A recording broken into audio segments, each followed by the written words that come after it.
welcome back to Gracie May's Tarot. So today we have a video that was requested by a subscriber. This is going to be your future spouse's shadow self, okay? So maybe some aspects of their personality, of their identity that are, you know, a little bit more difficult for them to reconcile, parts of themselves that, you know, that they've had to heal or work on, or, you know, with their shadow self, the goal is to integrate the shadow, right? So this is going to be, you know, the parts of themselves that, you know, have required some healing. And so we have 3 groups to choose from today. We're also going to be using the love dice, which I'm really excited about. I've used these already in a couple readings and it's been really fun. So for group 1, we have the cat. For group 2, we have the skull. And for group 3, we have the peacock. Now, with this video topic, I do have to give a disclaimer. I just ask that you guys go into this reading with an open mind. You obviously, I would recommend not judging your future spouse too harshly. You know, we all have shadow aspects, and we'll also be ending the reading with this oracle deck here, and this will just kind of balance out the messages because we're gonna get, you know, their positive attributes, the things that you love the most about them, just to balance out the reading. I will also say I'm not going to push it. So in terms of, you know, messages from your future spouse's higher self, you know, if it seems like there's some resistance, some things that you're not supposed to know yet, we're just going to pull back and, you know, go in a different direction with the reading. You know, if there's a certain message that seems like, you know, you're not supposed to know yet, we're just going to keep it moving and, you know, kind of shift, you know, the direction of the reading a little bit. So we're just going to play it by ear, see how it goes. When I filmed the shadow self reading for you all before, I had so many interruptions, so I'm like a little bit nervous about this reading. Like, I hope that it goes more smoothly than that one did because there were so many interruptions in that reading. So we're going to set a good intention right now that this reading is going to go smoothly in terms of me filming it. But yes, so timestamps are in the description box. I don't know if I said that yet or not. Also, I saw a blue jay and a cardinal playing with each other in my front yard this morning, so I felt like that was a good omen.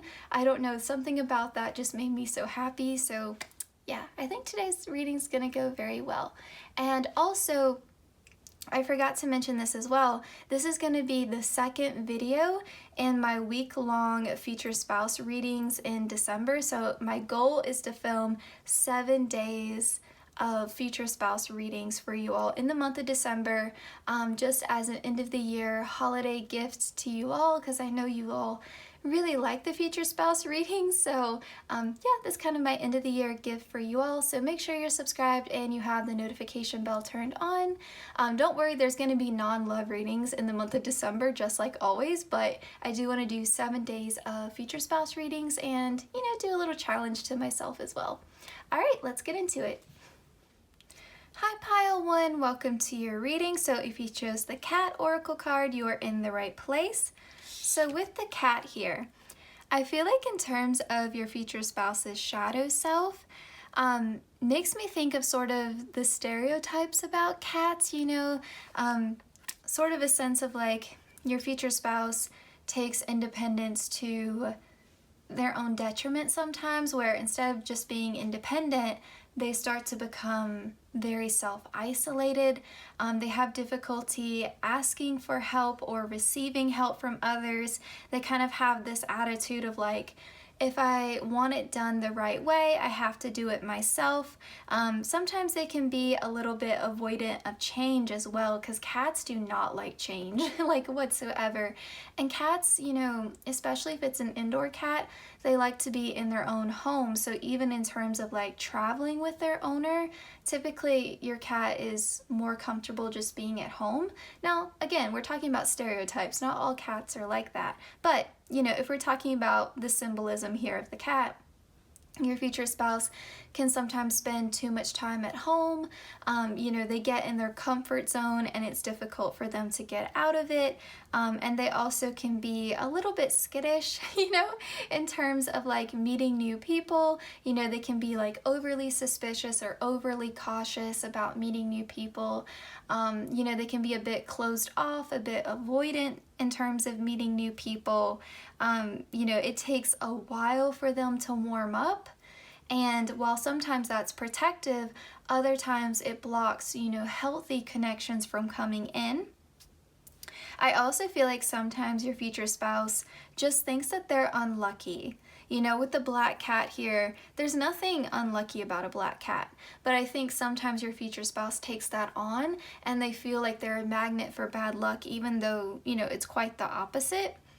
I'm trying to think of anything else. Sometimes they can be too much in their divine feminine, and that can, you know, they can sometimes disempower themselves because they kind of have this belief that they're incompetent in some way, when actually they're very, very capable of handling their affairs.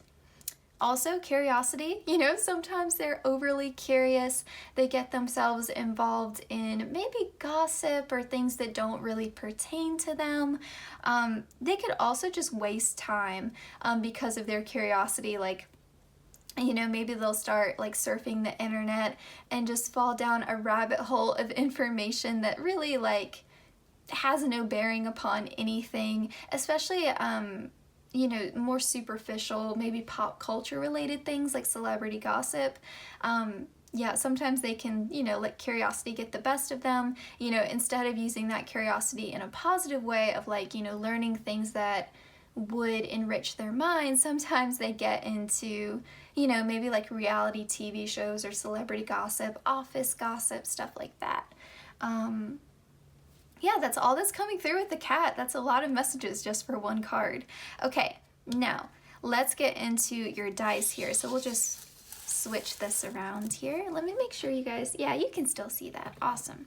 Okay, so this symbol right here always makes me think of the Eight of Swords. So that goes back to that sense of incompetence. You know, they have some self-limiting beliefs around how capable they are, and they are so capable. You know, they're the kind of person that's carrying around the mountain even though they were just meant to climb it. You know, they see sometimes obstacles as, you know, okay, this is a closed door, and it's not a closed door, it's just an obstacle or, you know, a setback on the pathway to success. It's not meant to tell them to go down a different path. It's just part of the nature of success, you know. Sometimes it's not a perfect, you know, like if you look at a graph of success, there are ups and downs. It's not always a perfect trajectory upwards.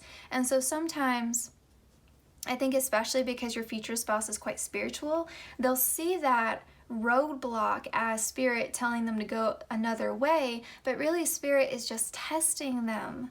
And so sometimes they don't recognize their own strength and their own ability to overcome these challenges, and so they redirect themselves when really they were on the right path all along.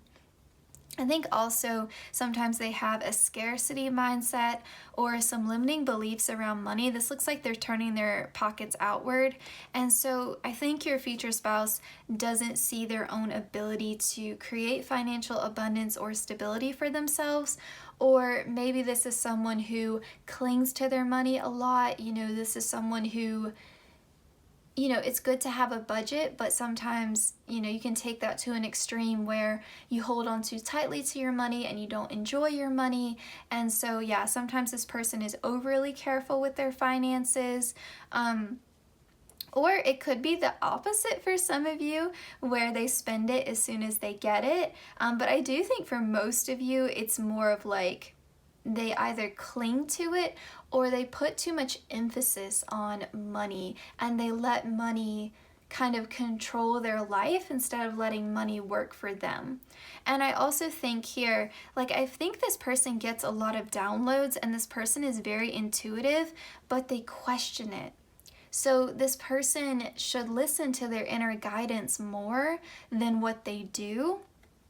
And instead, you know, they tend to take advice from other people too much, or even like, you know, just guidance. You know, if this is someone who reads tarot, this is someone who should be pulling their own cards instead of listening too much from other readers, just because this person has such a strong connection to spirit and has psychic abilities, you know, that they may not be fully awakened to yet. And so this person, not to say that it's not good to get, you know, a third party objective opinion, you know, it's definitely totally fine to seek guidance from other tarot readers and stuff like that, but you shouldn't listen to the advice of a tarot reader over your own intuition or gut feeling, right? Like, never deny your own inner voice, your own inner guidance and connection to spirit. So if something isn't resonating, instead of saying, okay, this doesn't resonate, this is a general reading, or, you know, this reader and I are just not vibing, this person would say, oh, I was wrong. You know what I mean? So they need to listen to their own inner guidance. And if this someone isn't interested in tarot at all, and they are not connected to their spiritual side, or, you know, they're of a different religious background or something like that, this could just be taking advice from family and friends more than listening to their own heart, you know, that kind of thing. Yeah, putting too much emphasis on external beliefs or opinions or advice, again, over their own inner guidance. Okay, so that's all that I'm getting with the dice. I'm going to move that to the side, and let's go ahead and get into your tarot. I will move these a little bit just so you can still see them in case you were picking up your own messages. So I chose the Crystal Unicorn Tarot for your group. I was drawn to this deck because also this is going to be probably a longer reading, so if you want to get a snack or a cup of tea, cup of coffee, whatever you drink, go ahead and do that.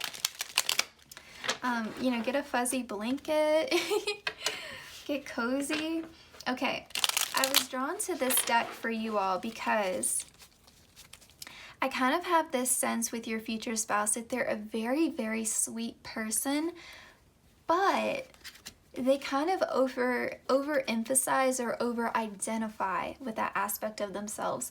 And so I think sometimes, again, they get too much in that divine feminine energy, too much in that I'm a nice person kind of thing, where, you know, they can be a little bit of a pushover, they can be overly empathetic towards other people, they can take on energies of other people. I think that's why they have to retreat and why they're overly protective of their own energy, because they recognize this part of themselves. And so for some of you, your future spouse tries to suppress this, and for others of you, they over-identify with it. Yeah. With the Hermit card, like, they really do self-isolate quite a bit because they are aware that energetically, you know, people just influence them too much. You know, they notice it. Even if they wouldn't use that terminology, they would say, you know, I have to decompress after work because that environment is toxic and those people, you know, just drain me. It reminds me of, I think it was Marlo on Real Housewives of Atlanta, but there's like this reel of her going, today drained me. Like, that's your future spouse. Like, they're aware of what is, you know, draining to their energy. And they've had a lot of endings in their life, and I think that's why they are very quick, I think, to cut people off. They are very quick. They're very quick to walk away from situations that don't serve them.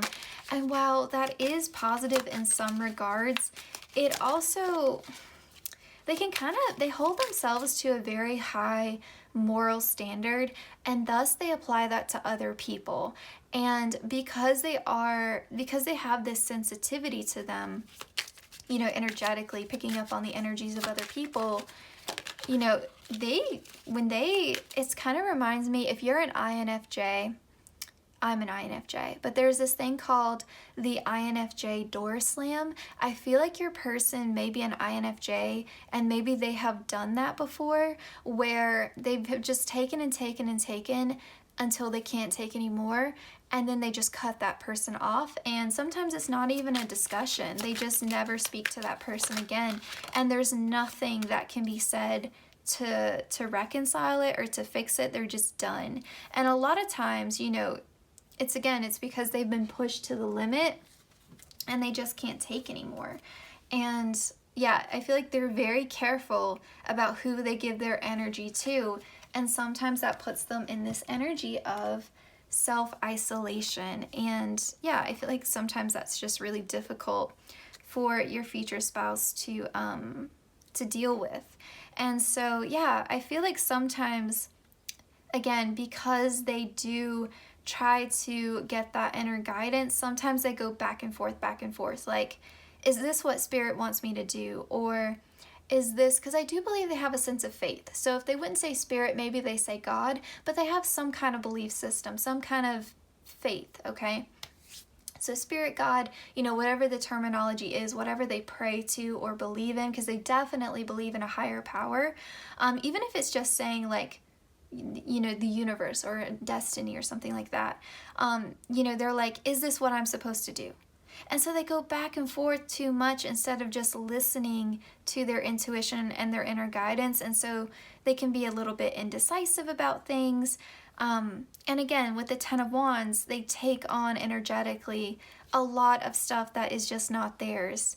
And that again goes back to that difficulty of asking for help. I feel like this person always shows up for other people, and other people just don't give as much.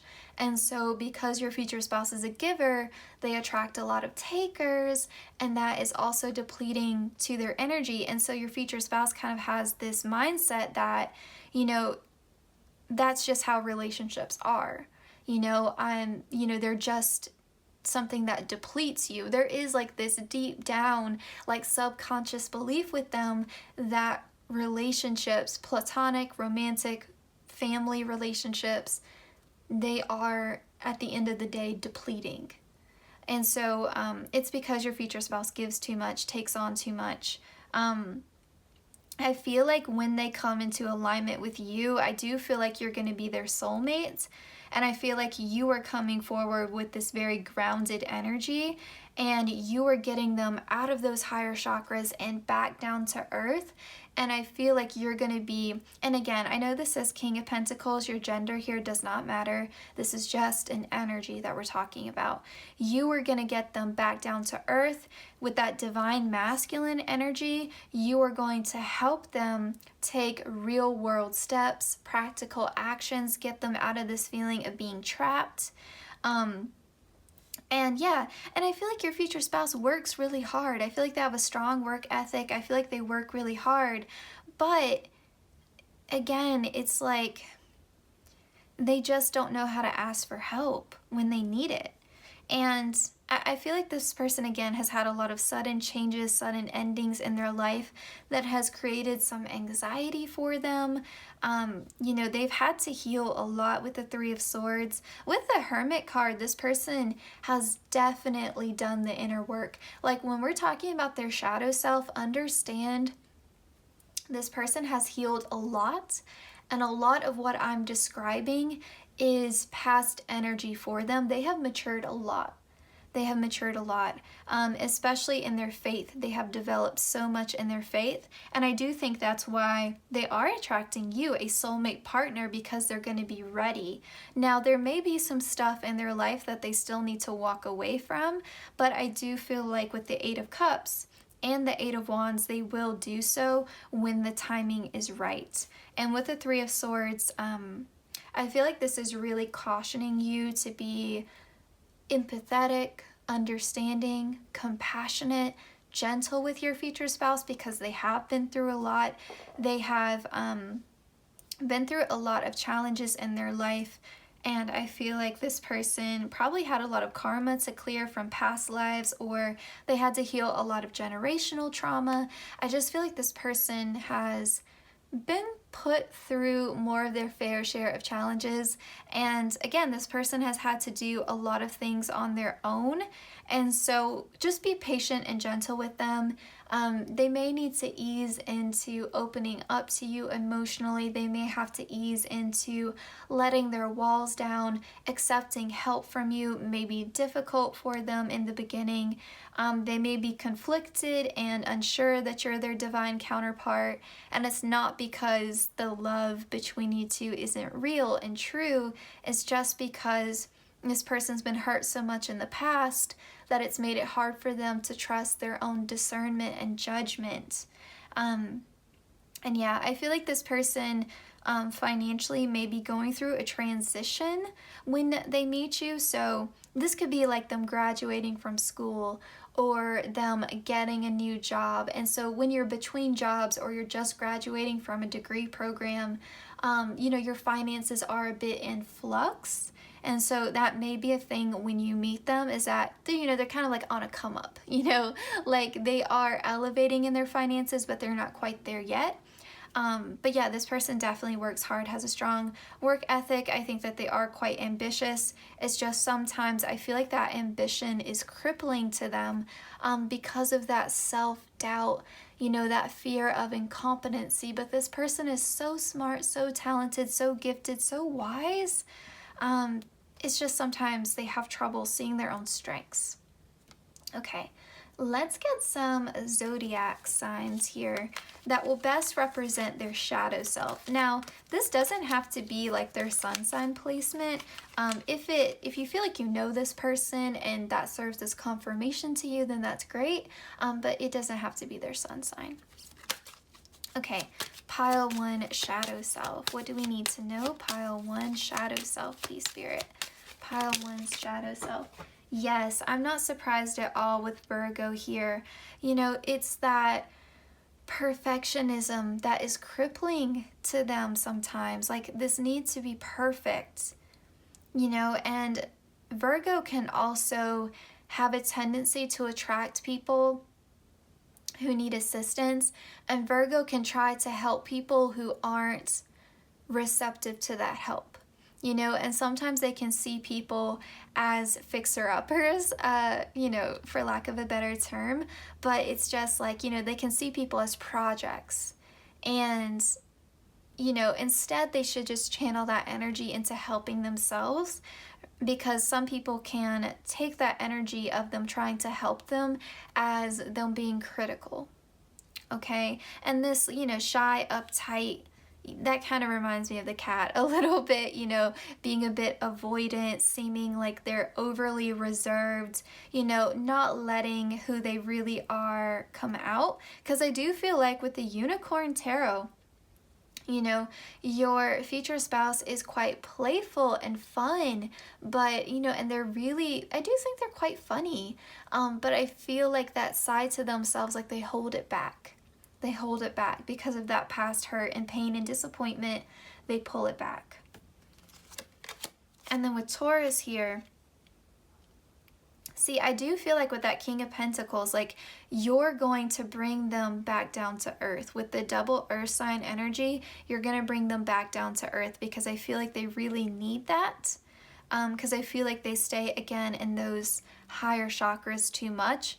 They definitely could have a Virgo placement, though, because we have the Hermit and we have Virgo here.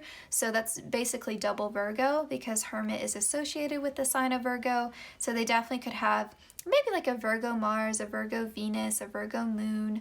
I'm seeing that more than their sun sign, to be honest. Now with Taurus here, I feel like that's picking up on the energy of them being very ambitious, but and putting too much emphasis on luxury or materialism because it's such at odds with who they truly are. Like, this person is so spiritual, and I feel like, they take that on because society says that's what you should want. And so they feel guilty maybe about their life path or what their values are, and they just need to live in their own truth, And yeah, I think sometimes too, like cats are very stubborn, and cats can also be possessive and inflexible. So yeah, I feel like, your future spouse, like their shadow self would be like a fussy, like indoor house cat, you know, if we had to describe them. But yeah, I feel like, you know, they can stubbornly like try to repeat the same pattern or do things the old way instead of trying something new. Sorry about that, guys.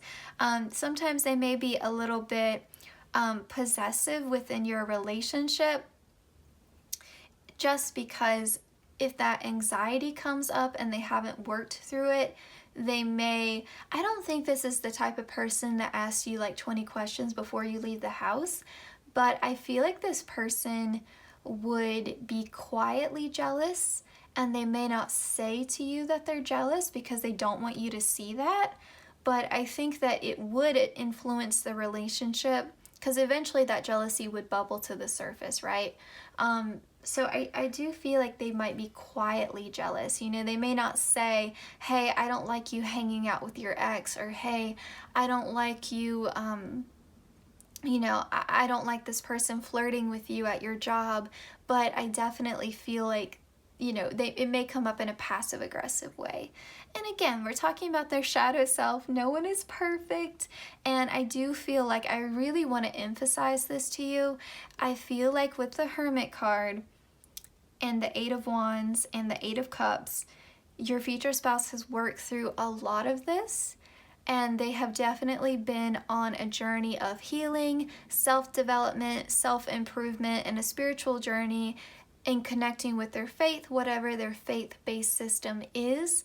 I do feel like this person has done a lot of inner work, and I don't want to minimize that, because a lot of what I'm talking about does feel like past energy to me, or something they are actively overcoming as we speak.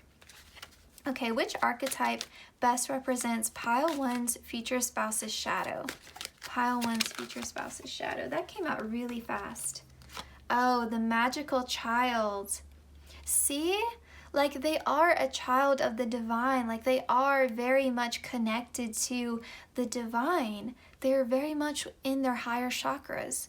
But sometimes, I feel like when this person, like 90% of the time, this person is in this energy, right? This person is in this energy 90% of the time. But when this person, when their ego comes up and their shadow self comes up and they start to get shaky in their faith, that's when this person gets scared and they get out of their energy, and that's when the pessimism, the depression, the disbelief in miracles, you know, that is when that comes up, and they start to doubt themselves. They start to doubt their whole belief system. You know, when they get shaky in their faith, that's when they're really, really struggling. I feel like this person's connection to their faith is everything to them. I feel like their faith they would attribute their faith and the divine, again, whatever terminology they would use, but they would attribute that to getting them through difficult situations. And I feel like, yes, that is true, but they minimize their own work ethic and their own inner strength, you know, their own intuition. Like, they minimize their positive qualities, and when good things happen to them, they say, well, thank God for that, or thank the universe for that, but they don't give themselves credit too for their part. They don't see themselves as a co-collaborator with spirit. Sometimes they see themselves as just a passive recipient to fate or destiny or, you know, external circumstances, and that can put them in a victim or martyr position sometimes. And so when really bad things happen, you know, if they don't take that time to remind themselves, you know, this is for my highest good, or, you know, this is meant to make me stronger, or there's a higher purpose or a higher lesson here. Like, when they forget to do that, or when it's just so many bad things all at one time, like it's a tower moment kind of thing, when they get shaky in their faith, or they believe spirit is punishing them because they did something wrong, oh man, like that's when they can get just really down and out. And I don't think it happens a lot, but when it does happen, it's really hard for them to get back to center. So yeah, this person's faith is very important to them.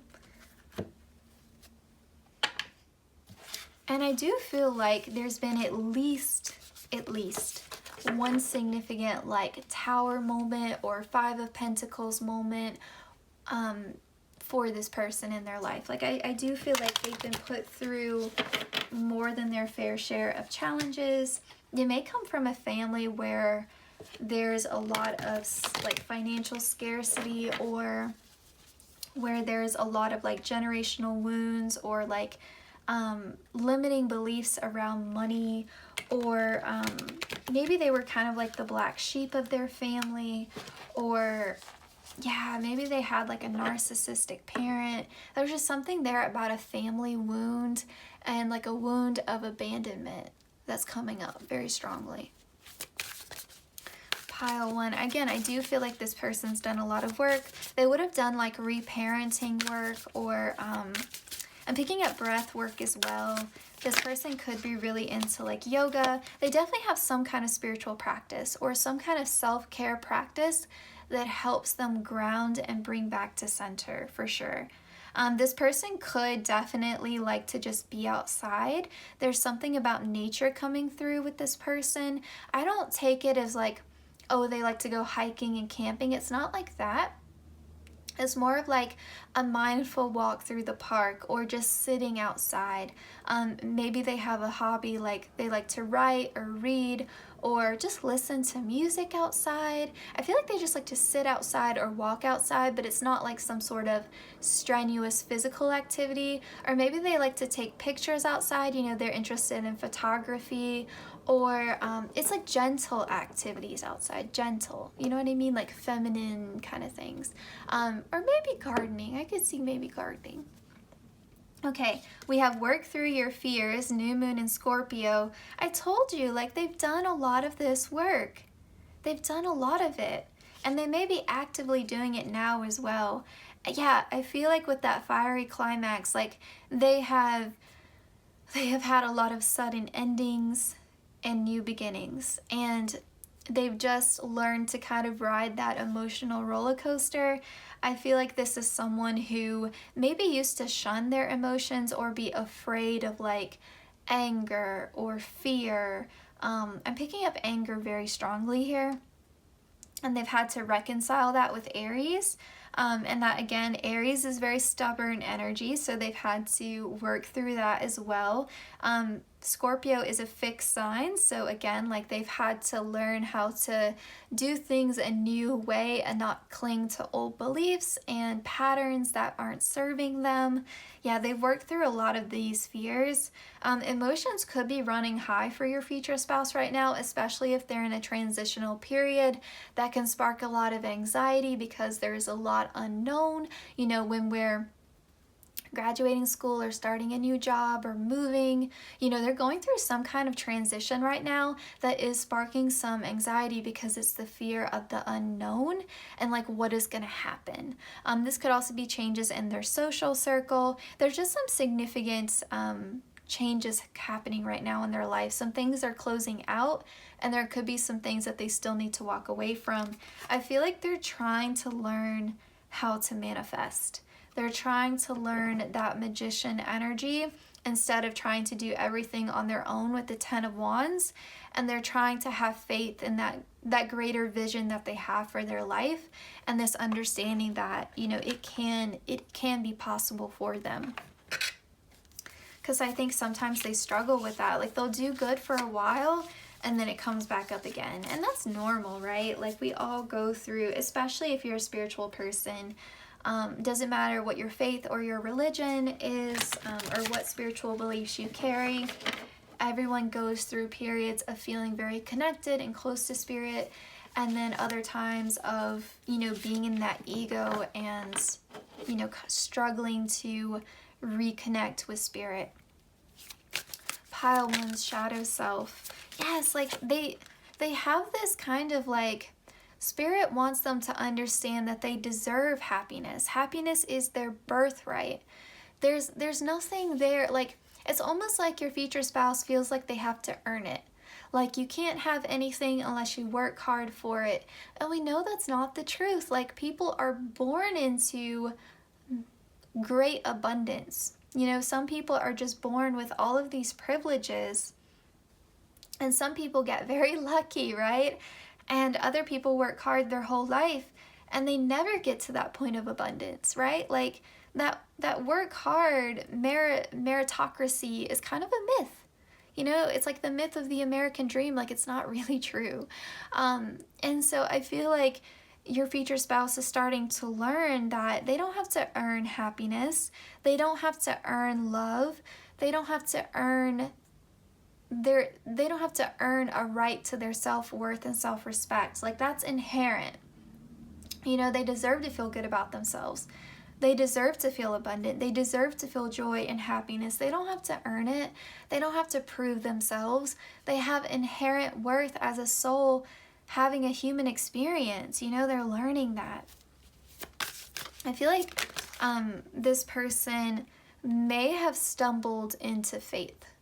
You know what I mean? Like, I don't feel like this person's current faith or belief system was something that they learned in early childhood. I feel like it's something that they found as they grew up, and that's why it's still kind of a learning process for them. See?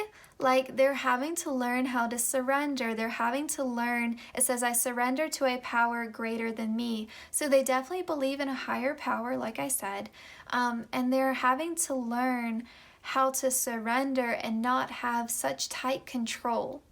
You know, because that's an important part of manifesting, is being able to set those intentions and have faith that it will come true into your physical reality, and not holding on so tightly, not micromanaging spirit.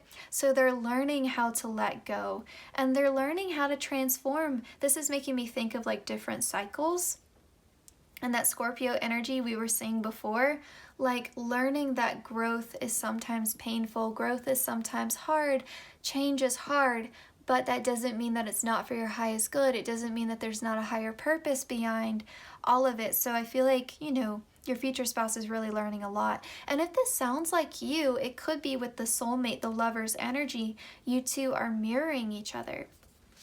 You're meant to go through similar lessons. It says joy is the ultimate creator. So I feel like your future spouse is starting to understand that you can learn through joy and happiness, and not every lesson has to come about in some sort of painful way. Not every lesson is a painful ending, okay? We have the presence of love will always cast out fear. I feel like your future spouse is opening up their heart chakra, and they're opening up to the energy of love. You know, they're starting to understand that they are whole and complete on their own, and they don't have to have someone else to complete them. They are more than enough. They're good enough. I feel like your future spouse may have come from a family, or may have past partners that made them feel like they were not good enough, or even like too much. And so they're perfectly enough just as they are. And they're learning to connect with the energy of love as a way of managing those fears when they do come up, because fear will always come up, right? We can't escape it, right? It's just part of being a human, but they're understanding how to reconnect with that energy of love. It says, true healing occurs when I give myself permission to feel whatever feelings live below the triggers. I do feel like your future spouse sometimes they self-monitor themselves too much. They have too much of a tight grip. And so, you know, if those emotions like anger and fear and grief and loss and disappointment, anxiety, when that comes up, they may try to overcorrect, and, you know, instead of just feeling that feeling and letting it go, sometimes your future spouse is like, no, I shouldn't be feeling this way. You know, if I'm trying to manifest something, I need to be happy, I need to be joyful. But that's an unrealistic standard to set. You're not going to feel happy all the time. You're not going to feel joyful all the time. So it's like giving yourself permission to feel the entire spectrum of the human experience, of human emotions, and understanding that fear is meant to teach you something. meant to shed light on something. It's not meant to be debilitating. It's not meant to keep you prisoner or keep you captive. It does serve a purpose. It does serve a function. And your emotions are really like the weather. Like, you know, you're just meant to say, okay, it's rainy today. That doesn't mean that tomorrow will be rainy. It doesn't mean I'm meant to live in the rain forever.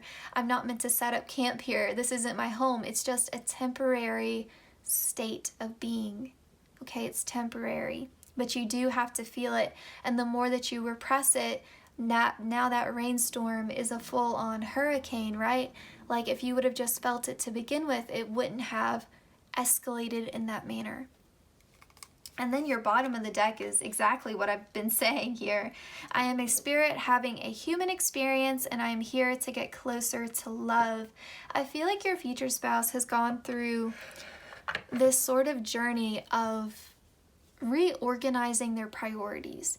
I feel like your future spouse was seeking this external validation, and they thought, if I'm just successful, if I just have this material abundance, then I can prove my worth.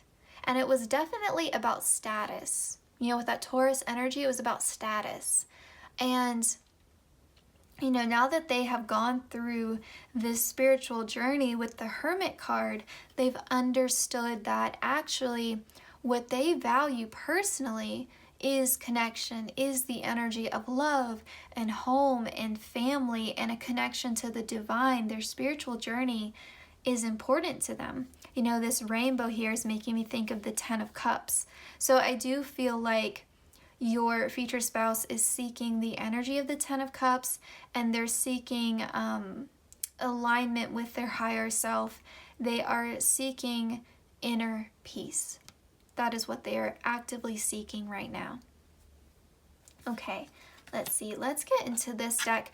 This is going to just be, if we get shadow self messages, then that's fine.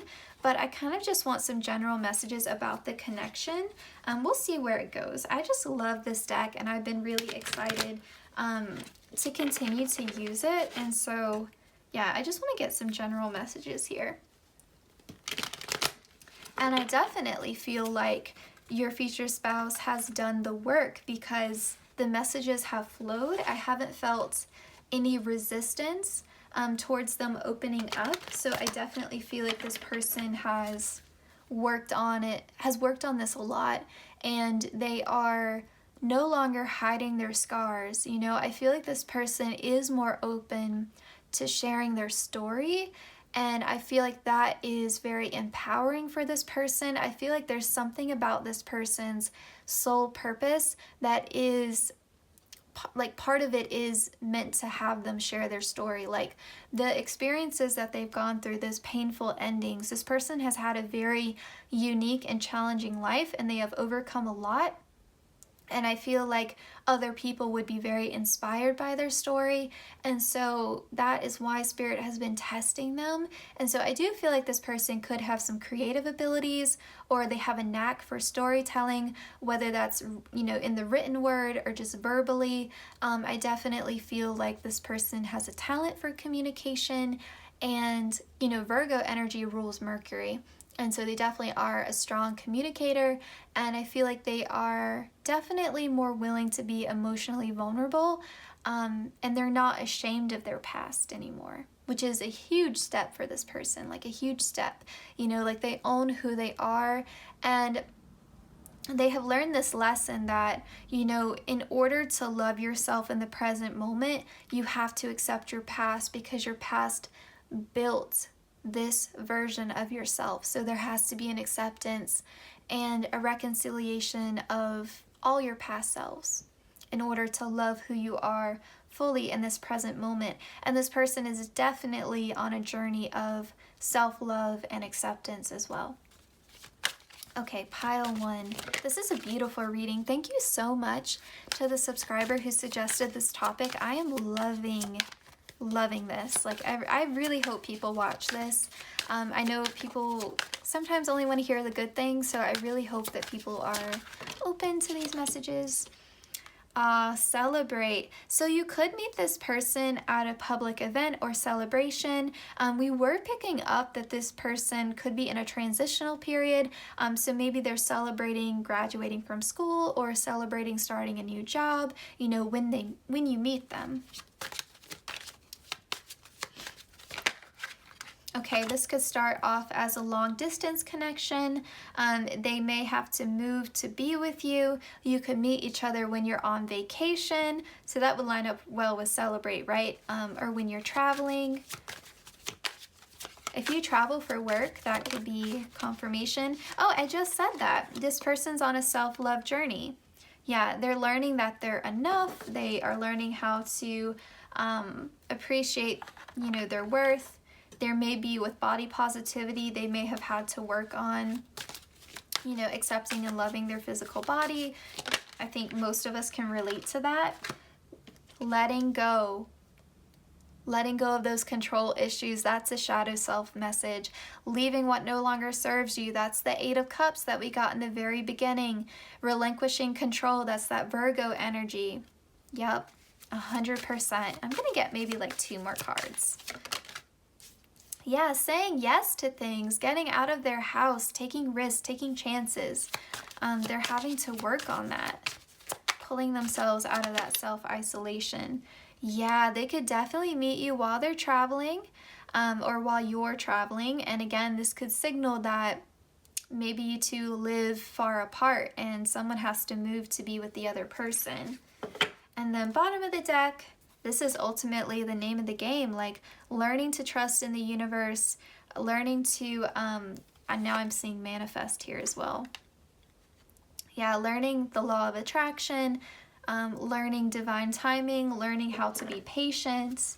I think all of that is significant to this person's journey. Okay, so I did promise that we were going to get some positive qualities, and then I also have a message here from your future spouse's higher self. So give me a moment. I'm going to shuffle this deck, and this is going to be the things that you love most about your future spouse's soul, okay? The best things about their character. So we're not getting like, oh, I love their eyes, you know, we're not getting those kind of messages. Not that there's anything wrong with that.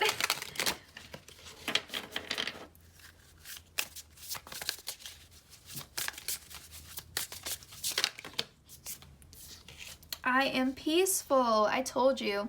Oh, we actually got 2 cards. This says I am peaceful. Yeah, I feel like you really like how this person makes an effort to cultivate inner peace, that this person prioritizes their inner peace. So I feel like this is something this person has really had to learn, is that, you know, their inner peace is the most valuable thing for them, and so they can't stay in toxic environments, they can't stay in toxic connections, they can't devalue themselves, they can't step off their pedestal, you know, to meet someone else at a lower vibrational level. They can't just say what someone else wants to hear and be a doormat all the time to satisfy someone else, you know. They can't risk their inner peace to minimize external conflict. Conflict is a part of life, so I feel like this person has learned how to deal with conflict in a healthy way to where they can maintain their inner peace. I feel like when you meet them, they have also learned that lesson about divine timing and patience as well. I feel like they have up-leveled in their spiritual growth a lot. Okay.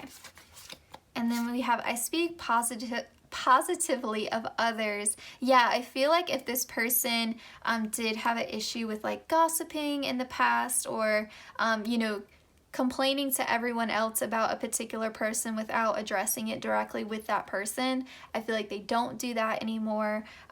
They definitely speak positively of other people. They try to see the best in people and humanity in general.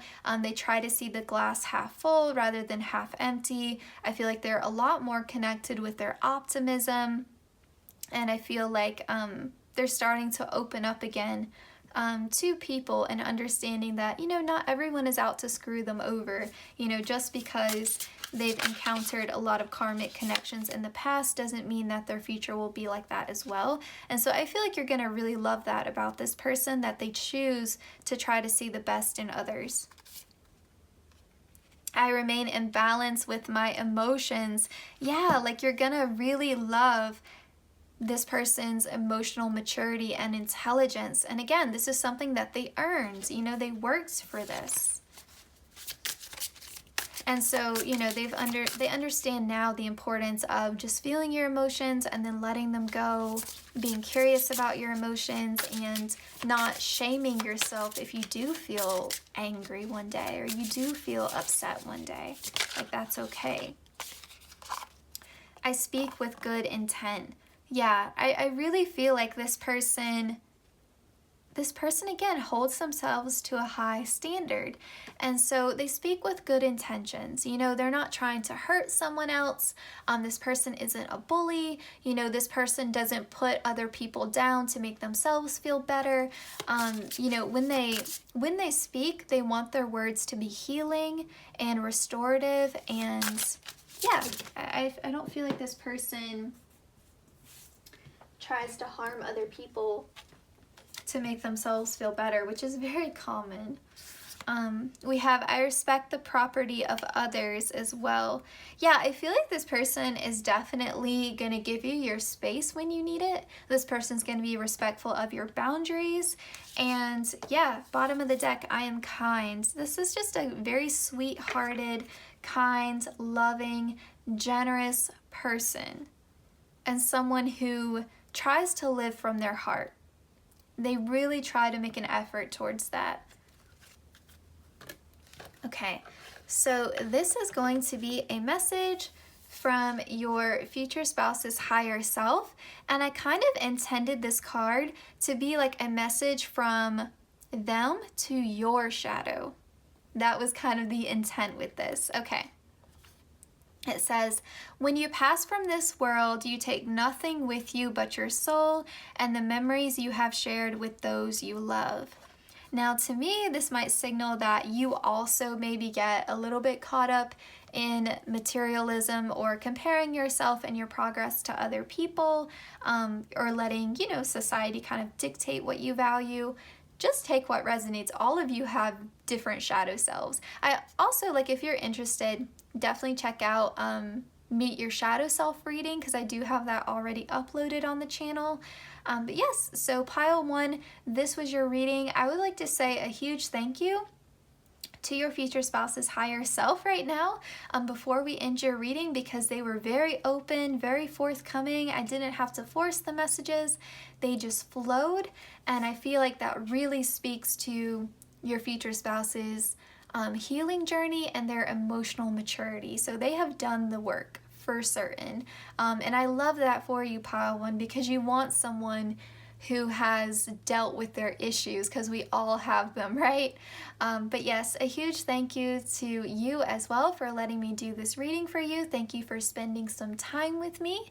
And yeah, I hope to see you all in my next one. Please consider liking, commenting, sharing, and subscribing, hitting the notification bell so you always know when I upload. For those of you who skipped the intro, I am going to be doing 7 days, hopefully, fingers crossed, of future spouse readings in the month of December as a holiday gift, end of the year gift to you all.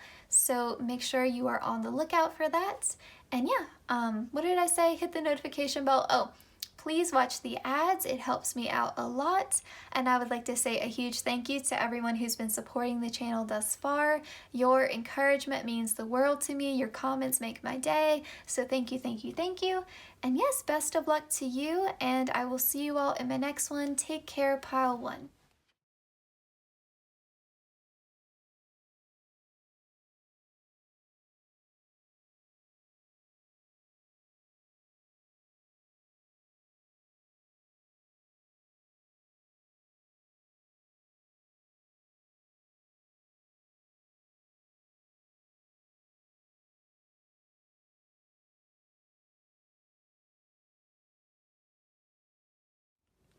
Hi, pile. y'all too, welcome to your reading. So you all chose the Skull card. Right away, I feel like your future spouse's shadow self kind of puts them in an energy where it's difficult for them to say goodbye. It's difficult for them to handle endings. I feel like this person, instead of just accepting that things don't necessarily last forever, you know, if something is meant for you, it will be there for you. You know, if something wants to go, let it go. You know, and if it's meant for you, it'll come back around, right? With this person, their shadow has them to where sometimes they cling to the past. Sometimes they take too long grieving an ending. You know, grief is a healthy process, right? But when we stay in that energy too long, when we wallow in our grief instead of just processing it in a healthy manner, that's when we can, you know, start to struggle a bit. So I feel like this person is learning how to make peace with the past, learning how to make peace with, you know, some things aren't meant to last forever. And if something leaves our life, it's because something better is in store for us. You know, that thing or that person or that circumstance or situation was meant to leave, so it could create space for something better to come in. And I feel like that is what your future spouse, you know, is learning through the integration of their shadow. And so, you know, it's just a process, right? Now, I was drawn to the romantic tarot for this group, and I feel like, you know, given that we have the skull here, it makes a lot of sense. So this could signify like, you know, romanticizing your ex, or feeling nostalgic about the past, you know, and sort of that young, naive feeling in love, you know, and romanticizing heartbreak or romanticizing toxic connections. Now remember, this is your future spouse's shadow self off the bat, right? They may have worked through a lot of this. We won't know until we get into your tarot and your oracle. So don't be upset by what I'm saying, because I feel like some of you are going to be triggered by this. Okay, remember, they could have worked through all of this and be like in a very mature position. They definitely will by the time they marry you, I'm sure.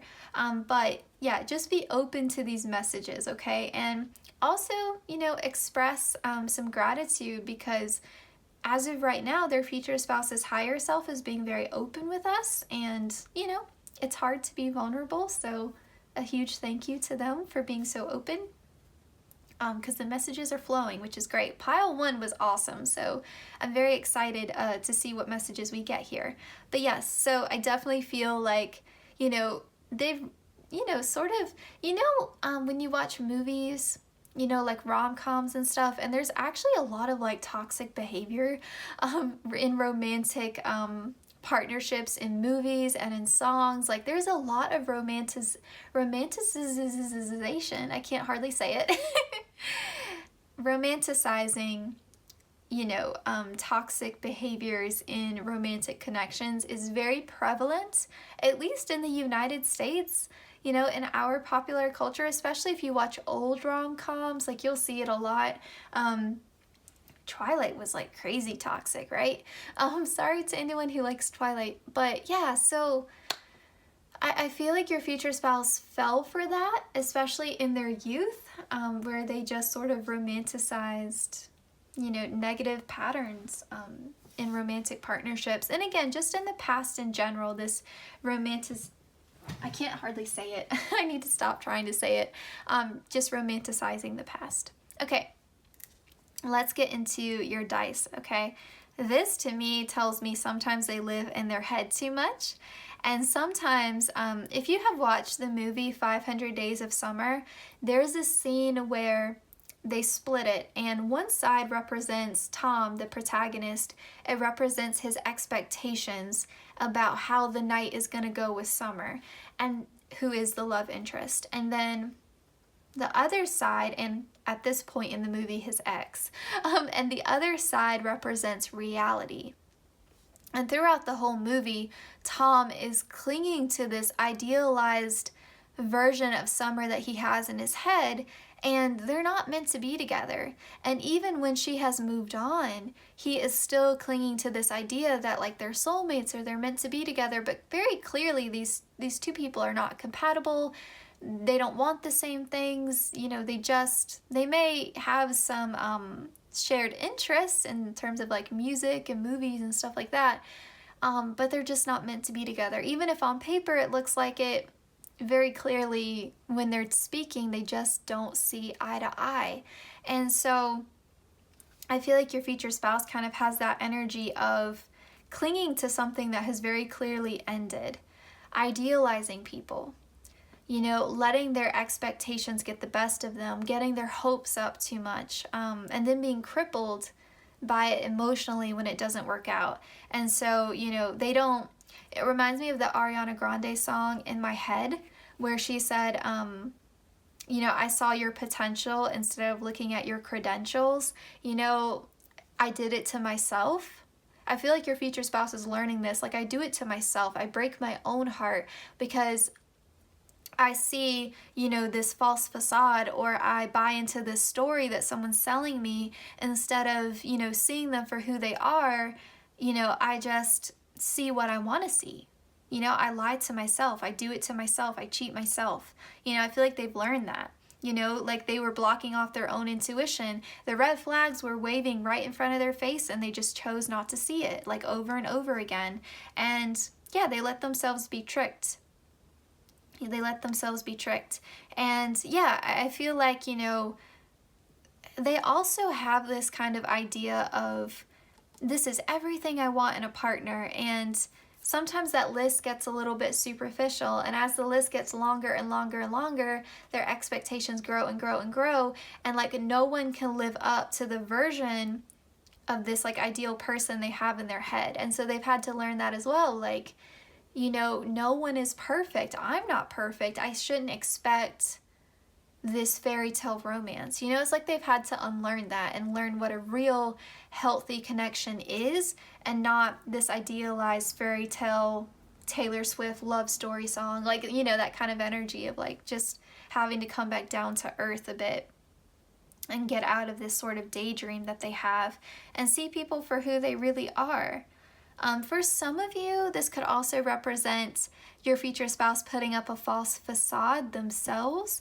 You know, instead of going into dates with the intention of learning about that person and seeing if they're going to be a good fit or if they want to be with that person, they go into dating situations and try to be who that person wants. You know, and so I think your future spouse has kind of had to take some time out to be alone and understand who they are and not be like a chameleon where, you know, they just alter their personality to suit what someone else wants, you know. So I feel like they've had to develop a stronger sense of self. Okay, I think that's everything I'm getting from this so far. Maybe sometimes your future spouse can be a little bit two-faced, but that's not really the energy that I'm picking up from this. To be honest, I feel like this is more so them seeing something in someone else that just isn't there. You know, like everyone else can see that this person is a deadbeat or a heartbreaker or a liar or a cheat, and your future spouse is over there being like, oh, they're so dreamy, or you know, and it's like, well, no, like stop romanticizing the bad boy or the bad girl. Like, stop doing that. You're breaking your own heart, you know. And yeah, it kind of, again, like seems like this person has been you know, the type to be in and out of partnerships or in and out of situationships, or they've done a lot of casual dating, or, you know, they've just had, maybe they've been like a serial monogamous kind of thing, where they're just very clearly, sorry, I didn't realize these cards were flipped over, just very clearly lying to themselves. And so, yeah, like they break their own heart. They think they can change people, you know, like they think like, oh, you know, they're a jerk to everybody else, but they're not like that with me. Yeah, they are. You know, like you deserve better. Okay, let's get into this. Pile 2. That wasn't the best shuffle. Pile 2, future spouse is higher self. Can you come through? Spirit, come through. Let us know about this person's shadow self.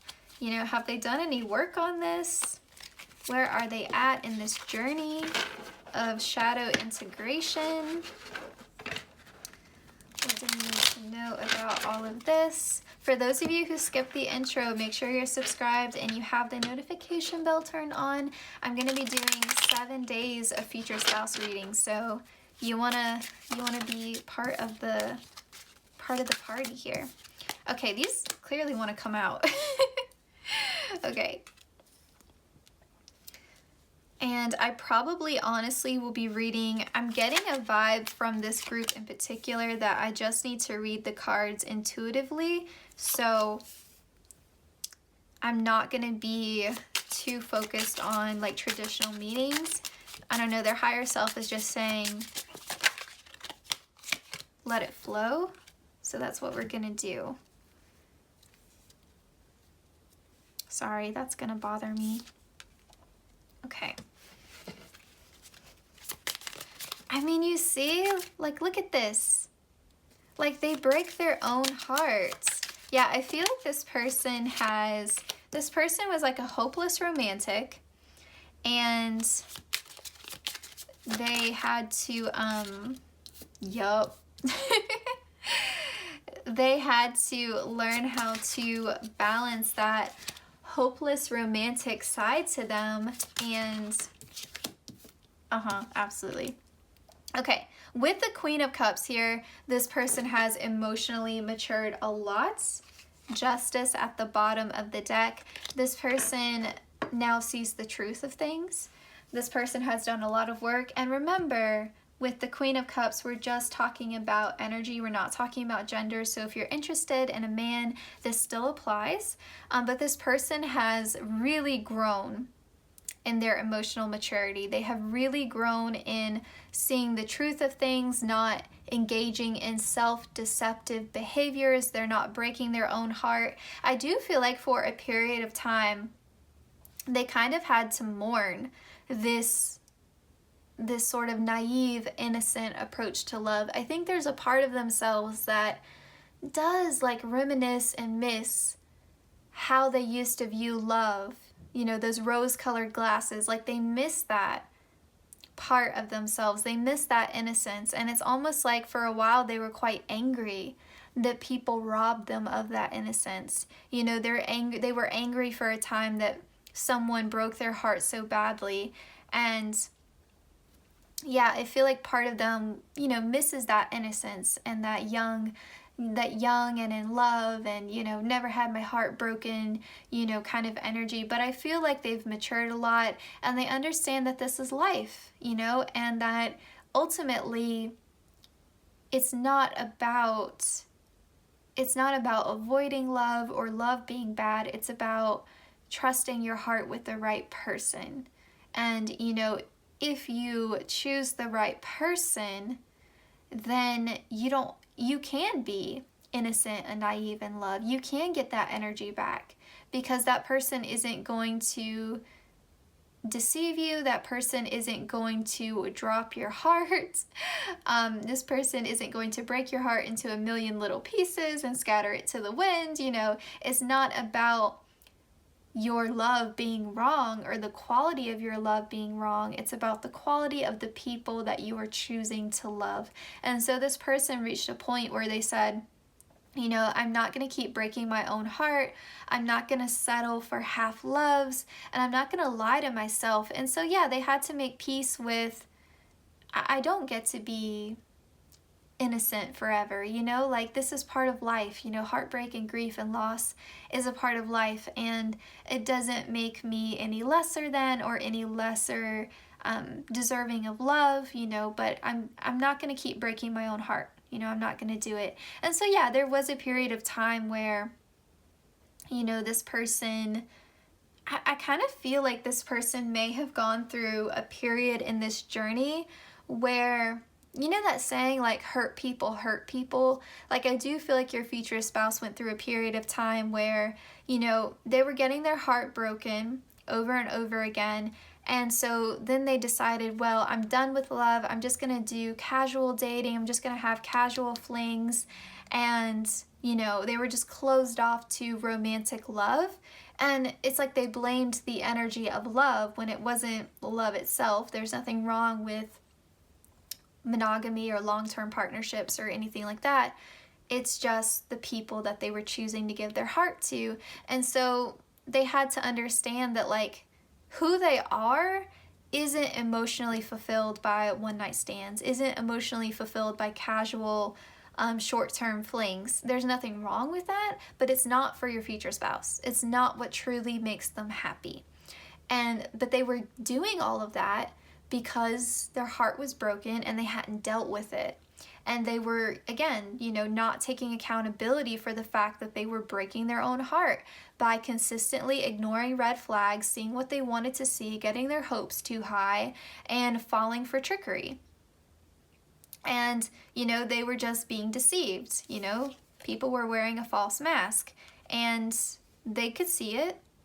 They were wise to it, and they chose to repeatedly ignore it. And so, you know, they weren't paying attention, and someone came along and stole their energy, their effort, their time, their love, and they let it happen. And so they closed themselves off from love entirely. That didn't make them happy either. And so I do feel like they have worked through a lot of this because they're laying out a whole story for me here. So I do feel like if they haven't already, they will soon understand that casual dating and short-term flings and, you know, physical intimacy isn't enough. You know, like, sex is not enough. Like, they need more than that, and they deserve more than that. And so it's almost like they're coming back to who they were when they were younger, but in an emotionally mature way. So they're understanding, like, okay, you know, I wasn't wrong to want commitment. I wasn't wrong to want my forever person. I wasn't wrong to believe in soulmates or true love. Like, that wasn't wrong. It's just the quality of people that I was choosing to give my love and energy and time to. That was what was wrong. I was choosing the wrong partner. The way that I was loving wasn't wrong. I was choosing the wrong person. You know, and I wasn't loving myself. And so they've also had to go through, I think, a bit of a self-love journey and not defining themselves in terms of, you know, being single versus being in a committed relationship. Because I feel like this person didn't like being single. You know, they always had something going on. And so they've had to, you know, understand that being alone isn't a bad thing either. So yeah, it seems like to me this person has been on a whole journey through love. Yeah, they've grown up a lot. Okay, let's get some zodiac messages now. These don't have to necessarily be their sun sign, although if you already know this person or you just get a lot of messages about, I don't know, your future spouse being a fire sign, you can take this as confirmation, but we're just kind of aiming at which zodiac signs best represent their shadow self's attributes. So pile 2, future spouse, shadow self. What do we need to know? Cancer. I told you I was picking up like Ariana Grande energy because she's a Cancer. Yeah, lying to yourself, seeing what you want to see. And it's that, you know, before you got your heart broken, you were way too open to anyone and anything giving you attention. And then, like the crab, now I have this hard outer shell and I'm completely closed off to love. And then letting your emotions run amok and get the best of you. And yeah, they've had to learn how to be in a positive Cancer energy rather than a debilitated energy. 100%. Yeah, they've had to learn how to not let their emotions rule them. Yeah, it's like they were too soft, you know, too sensitive, too overly emotional, too influenced by other people, and, you know, again, in a very debilitated Cancer energy. Then they swung the opposite way. And they were, you know, Sagittarius has an energy to it. I always joke, I'm like, Sagittarius has a little bit of like hoe energy. Again, just a joke. But Sagittarius is the traveler, right? Like Sagittarius is probably the most polyamorous sign. And so I feel like they went the opposite way. You know, then they were having multiple partners at one time, or, and when I say partners, I mean like maybe dating multiple people at one time, or, you know, having multiple situationships, multiple casual connections, and it was superficial and it wasn't making them happy.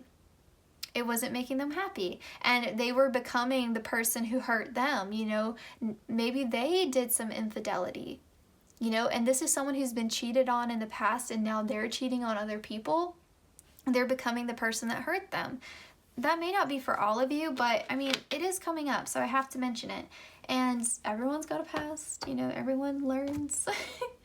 But, you know, I definitely feel like they've had to work through this. You know, they've had to learn that, you know, if I don't take some time out to be alone and work on myself, I'm just gonna hurt other people the way that I was hurt, and that's not okay.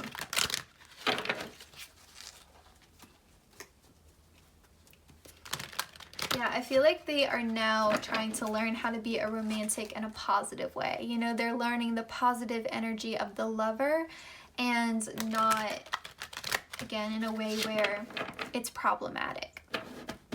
Okay, which archetype best represents pile 2's shadow self, please, Spirit? Ah, the mystic here. I was not expecting that. Revels in intimate union with the divine. I actually want to clarify this because I was not expecting the mystic to come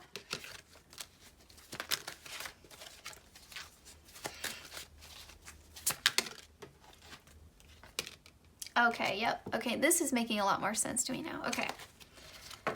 Sometimes you gotta get a clarifier. So, mystic. This to me, like, they were seeing signs, and they were telling themselves, oh, this is a sign that this is my person. And there were red flags like all over the place. Like, they were just interpreting stuff in their own way. You know, they were just completely disconnected from their own intuition. You know, they were just like, oh, this is a sign that this person is my forever person. And it's like, really? Because it's very obvious to everyone else in the room this person is lying and cheating on you. And you know what I mean? Like, they were just seeing what they wanted to see. Interpreting messages from spirit, or, you know, just from the universe in general, that this is the one, and it just very clearly wasn't, you know. So it's just, this person's capacity to lie to themselves was so strong in the past, and they defined themselves by how much they could do for other people. They defined themselves by how much, they defined their self-worth by how much praise they got from other people, and for being like a helper to other people, being in service to other people. And so, yeah, they just saw themselves like, well, you know, my self-worth comes from how I can financially provide for other people, or the way that I take care of people. Yeah, so they just saw their self-worth as being very connected to what they could do for others, instead of seeing their self-worth as something inherent to them. Okay, let's get some more information here.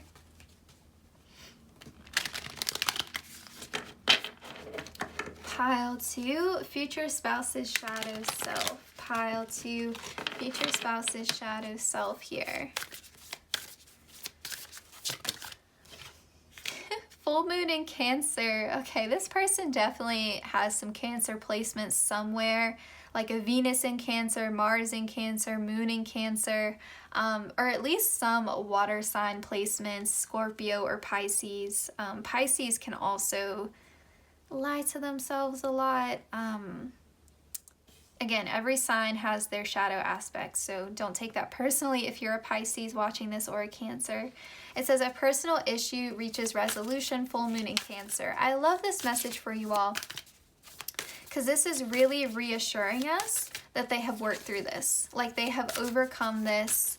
They understand now, like, what their standards are in love, the type of partner that they're looking for, what they deserve, what a healthy, balanced connection looks like, what they are wanting in love, bringing love into the situation. New moon in Aquarius, 100%. Like, bottom of the deck, you are good enough. Like, they understand that now.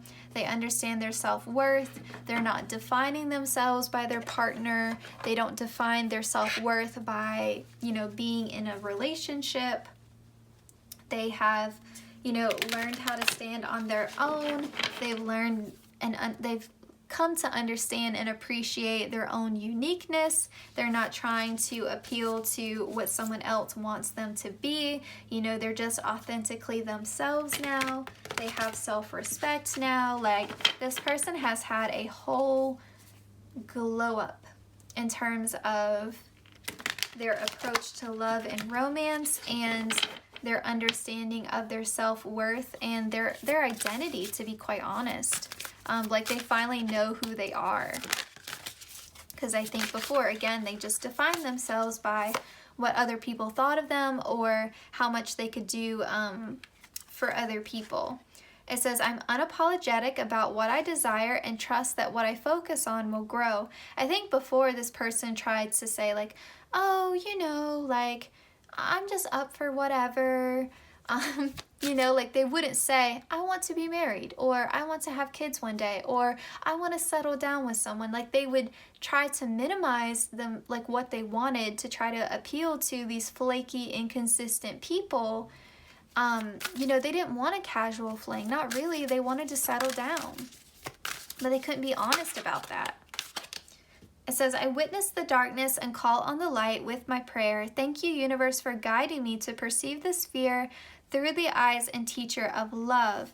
Yeah, I feel like they have met their own shadow self. They have integrated their shadow, or at least made some gains towards that process.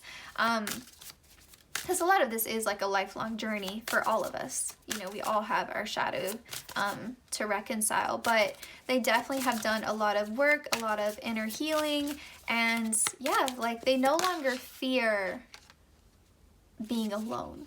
This person used to have a strong fear of loneliness. They no longer fear being alone.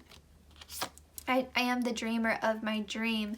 Yeah, like, this person is like, you know, I'm going to take ownership over what I am wanting. I'm going to take ownership over that. I am not going to minimize or change my dreams to fit someone else's story. It says, the moment I realign with love, clear direction is presented to me.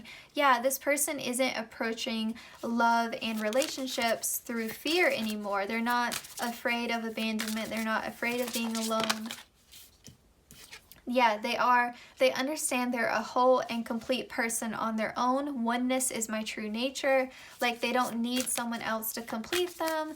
You know, it's not anyone else's responsibility to fulfill them emotionally. Like, they take accountability for that themselves. It says, the moment I embrace my peace within and surrender the outcome is the moment the universe can truly get to work. This could be someone who was like, I hate being single. When am I going to meet somebody? When am I going to meet somebody? When am I going to meet somebody? And then finally they had to have a conversation with themselves and say, you know what? Maybe I need to work on myself and then I'll meet somebody. And, you know, maybe it is okay for me to be alone, and maybe it is okay for me to be single, and maybe I don't always have to be in a partnership or in a situationship. And, you know, maybe I can take care of my own needs. And when they did that, they had a massive glow up, massive glow up. Okay, now we're going to get more into just general information or messages, whatever spirit wants you to know about this future connection, your marriage. If we get more shadow self messages, that's okay. I'm just going to let the messages flow. I really just want to use this deck because I love it so much. So let's just get some more information about this connection. I do feel like this balance card is so important.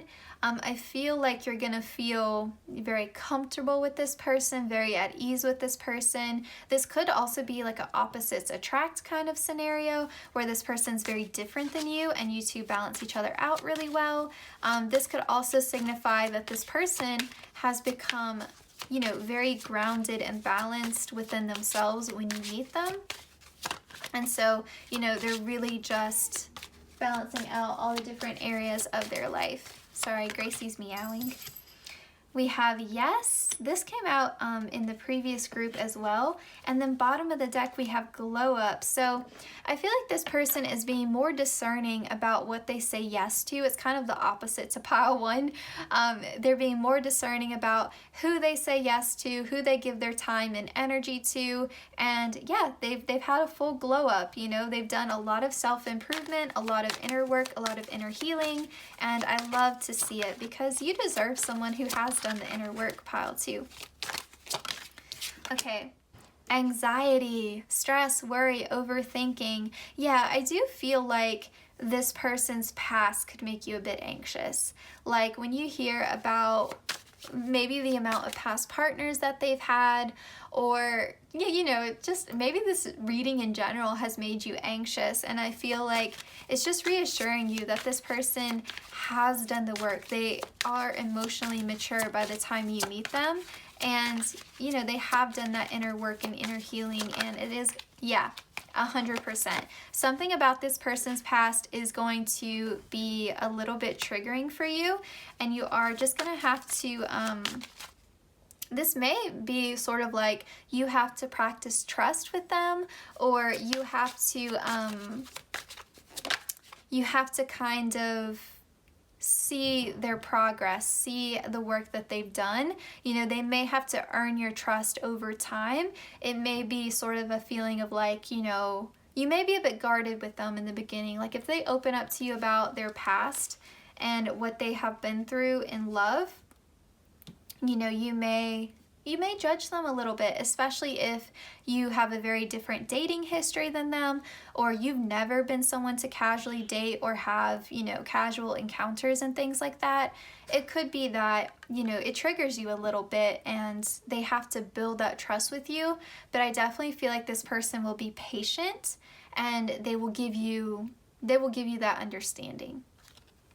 And this could definitely be a sign here that you are actively manifesting this person and they are manifesting you, which tells me also that, again, Spirit is not going to bring you two together until you two are both ready for this level of commitment and ready for this connection, which is great.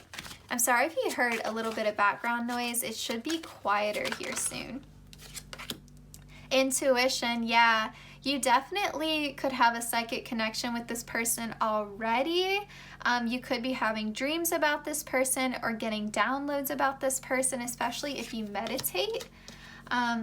Yeah, okay. This person has been through a lot in their romantic history, you know, and you may, again, be a bit triggered by that, and it may make you a little bit anxious or nervous. I don't think that this person is an ex. I haven't had any indication of that at all within your reading. It could be that maybe some aspects of this person remind you of a past partner and that's what triggers you. That feels like a very specific message though for just some of you. But again, like this person has done the work, so don't be anxious about that. Okay, although if you feel anxious, honor that, but you know, just let it go. Okay. Now, as promised, we are gonna get messages about what you love most about this person. So this is gonna be things about their character, not, you know, like, oh, they have great hair, you know? Not that there's anything wrong with that, and they probably do have great hair, but that's not what we're seeking here. And a big thank you to your future spouse's higher self, because they were very emotionally vulnerable and very open and forthcoming. I didn't have to force any messages here. So what will you love most about your future spouse, pile 2? What will you love most about their character? We have, I advance through my own abilities. So you really love how talented this person is, how hardworking they are. They could be self-made, so they could be quite financially abundant when you meet them. I feel like you're going to have a lot of respect for this person's work ethic, their drive, their ambition, their motivation. Yeah, I feel like you're going to really appreciate how career-oriented they are and how this person definitely, remember how we were picking up that this person sometimes defines themselves by what they can do for other people? I definitely feel like this person will try to wine and dine you, buy you presents, like gift giving or acts of service are love languages for them. They could definitely be quite wealthy, but I feel like it's self-made. Like I feel like they made their own money.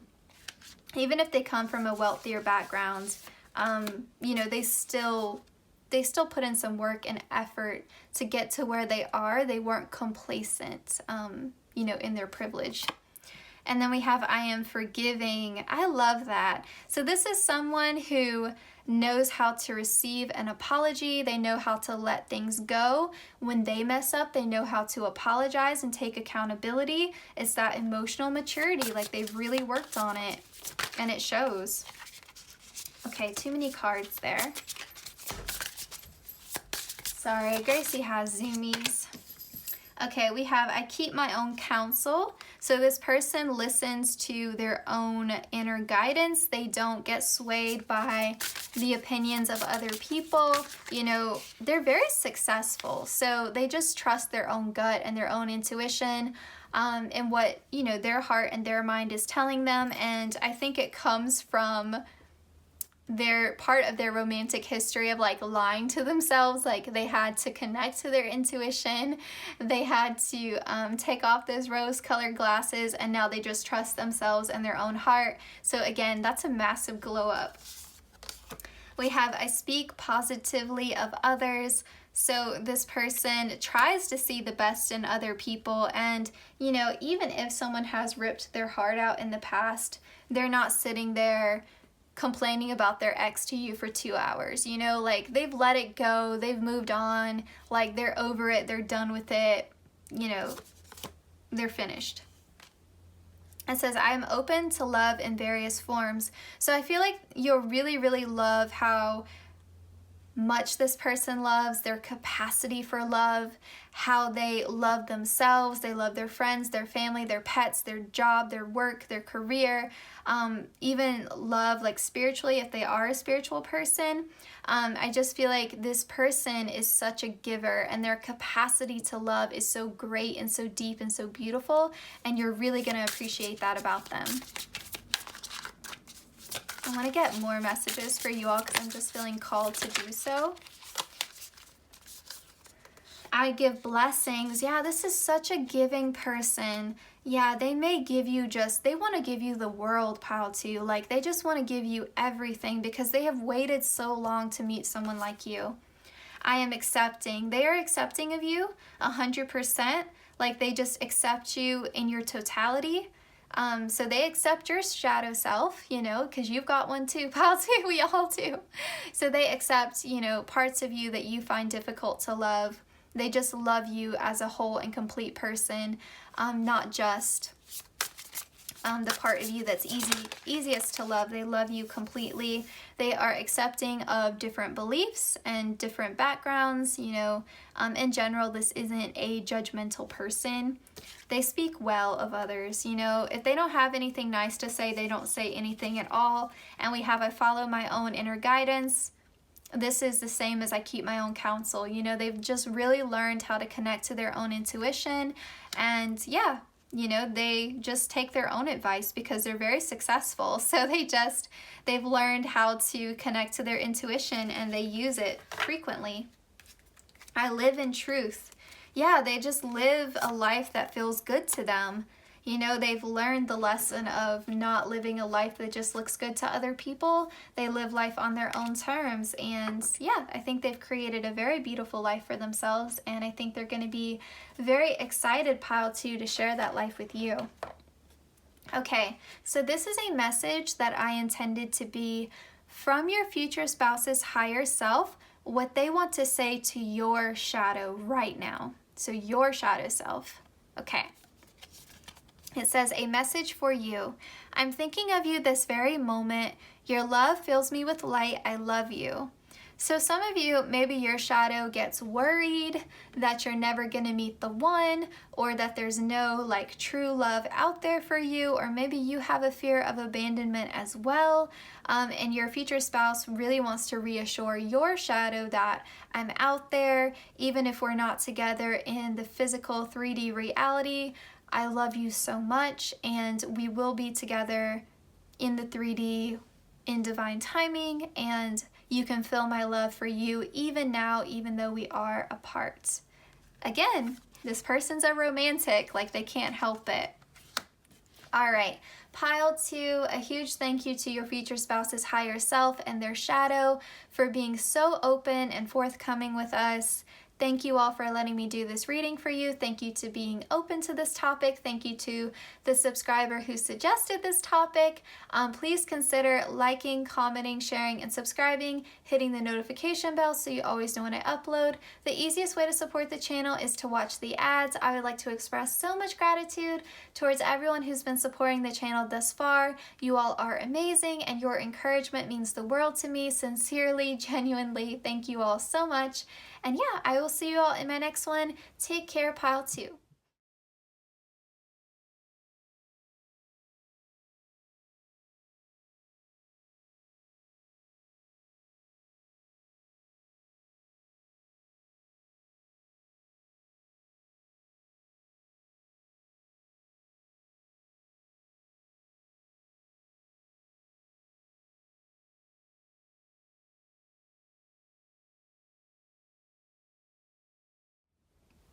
Hi Pile 3, welcome to your reading. So you all chose the Peacock card. So I do feel like in terms of your future spouse's shadow self, they kind of have this energy to them where they will do anything for attention, and they kind of put too much value on their external physical appearance, and they have this sort of they invest a little bit too much in things that are superficial. So maybe they invest too much energy and effort into their physical appearance. Not to say that it's bad to take care of your physical appearance, but more so like, for example, if this person is having a bad hair day, it ruins their whole day. Like it ruins their whole mood. Or if you know, this person will not 100% will not leave the house unless they feel like they look like a 10. You know what I mean? Like it kind of holds them back in some ways, you know, and they put too much stock in, again, things that are just more superficial. And, you know, it kind of makes them a little bit vulnerable, right? Like they live a little bit more in their ego, and because of that, they're a little bit more exposed. So instead of having like this real, true, authentic sense of self and like, you know, a confidence that is based upon true self-worth, instead they seem like they're super confident, but really their ego is fragile, right? And so I think you would be quite shocked to learn how insecure this person can be, because they definitely don't come across that way. But, you know, their confidence is like a costume that they put on. It's not something that they genuinely, authentically feel. Now, remember, they could have worked through this. Pile 1 and Pile 2 definitely had future spouses who had worked through their shadow and had definitely made progress towards integration. So, you know, we'll see as we get into your tarot and your oracle cards, like what that looks like. But from what I'm seeing right now, just off the bat, your initial card, this is what is coming through. And please remember, if you skip the intro, we are going to be getting things that you love about your future spouse's character at the end of the reading. So definitely keep an open mind as we go through this process. And let's go ahead and express gratitude as well to your future spouse's higher self for being open with us, because, you know, it is hard to talk about the shadow aspects. Okay. I also think with this Peacock card here, your future spouse may have a similarity with pile 2 where they define themselves based upon their relationships to other people, but it's more so like this person would look around the room and kind of judge themselves or compare themselves to others and like sort of put it in a hierarchy. And so it may be like, well, I'm not as successful as this person, or I'm more attractive than this person. You know what I mean? Like there's sort of this ranking. And so this person may care too much about status, and this person may invest in things that look good on the outside but maybe don't necessarily feel good to them or aren't really authentic to them. So I definitely feel like this person cares about their first impressions. They care about public appearances. They care about what others think about them too much. You know, they put too much stock into what other people think about them, what other people are saying about them. And this person could be a public figure, and that's why this is so heightened, because, you know, if you have a lot of people watching you, it would make you self-conscious. So you got to act like you're super confident, but in reality, you feel quite insecure and quite judged. So, you know, take what resonates there. Did come up, so I wanted to mention it. I definitely feel like you have a very attractive, like a very physically attractive future spouse. And I feel like they've always been praised for that. They've always been praised for how good they look. And so that's where they seek that validation, is through their physical appearance. Now looking at your dice here, with the 3 wishes, like I feel like your future spouse really seeks to please people. You know, they try to dress in a way that is pleasing to people. They try to look pleasing to others. They try to, you know, they're just a people pleaser. You know, like, what are your 3 wishes? I'll grant them. You know, like they really kind of bend over backwards to make other people happy, you know, to keep everything harmonious. I'm picking up like Libra energy from this person right off the bat. They don't have to be a Libra, but it's coming through. And it kind of was like, you know, if I'm always playing a role and I'm trying to always fulfill what other people want and expect of me, who am I? You know, who am I beyond this, you know, superficial package? Who am I? And so I feel like it's a self-worth issue. It's a self-worth issue. And they definitely question a lot whether they are on the right path, because again, I feel like there's an energy here of them living for other people. So they may have like an overbearing parent who has certain expectations for them, and they're always trying to measure up to those expectations, or, you know, live their parents' dream for them, or you know, they may say like, well, if I go after what I really want, what are other people going to say? What are other people going to think? Yeah, and I feel like with the Broom card here, they kind of just feel like they always have to present their best self. It gives them so much anxiety for someone to see them when they've just woken up. It gives them so much anxiety for someone to see them not looking 100% their best, you know, or even like they put pressure on themselves even to be in a good mood all the time. You know, like they put a lot of pressure on themselves to be the life of the party, the social butterfly, the center of attention, the person who's always happy and fun and enjoyable to be around. And yeah, I feel like it's just quite difficult, right, to maintain that. They kind of like have the energy of like a celebrity, which is so funny. But yeah, it kind of reminds me of like what it must be like to be a celebrity. Like if I were to imagine that, it kind of feels like your future spouse's energy. I wonder if they come from like maybe like a wealthier background, or a family that is very mindful of appearances and how things look to other people and like status and stuff like that. Yeah, that's coming through kind of strongly. Or again, maybe they just do something that's in the public eye. I'm not quite sure, but yeah, all right, let's get into your tarot. Now, I was drawn to the Tarot del Fuego group, and I think it's because of this idea of like all eyes on them. Like they just feel so self-conscious. They feel like everyone's watching them, looking at them all the time.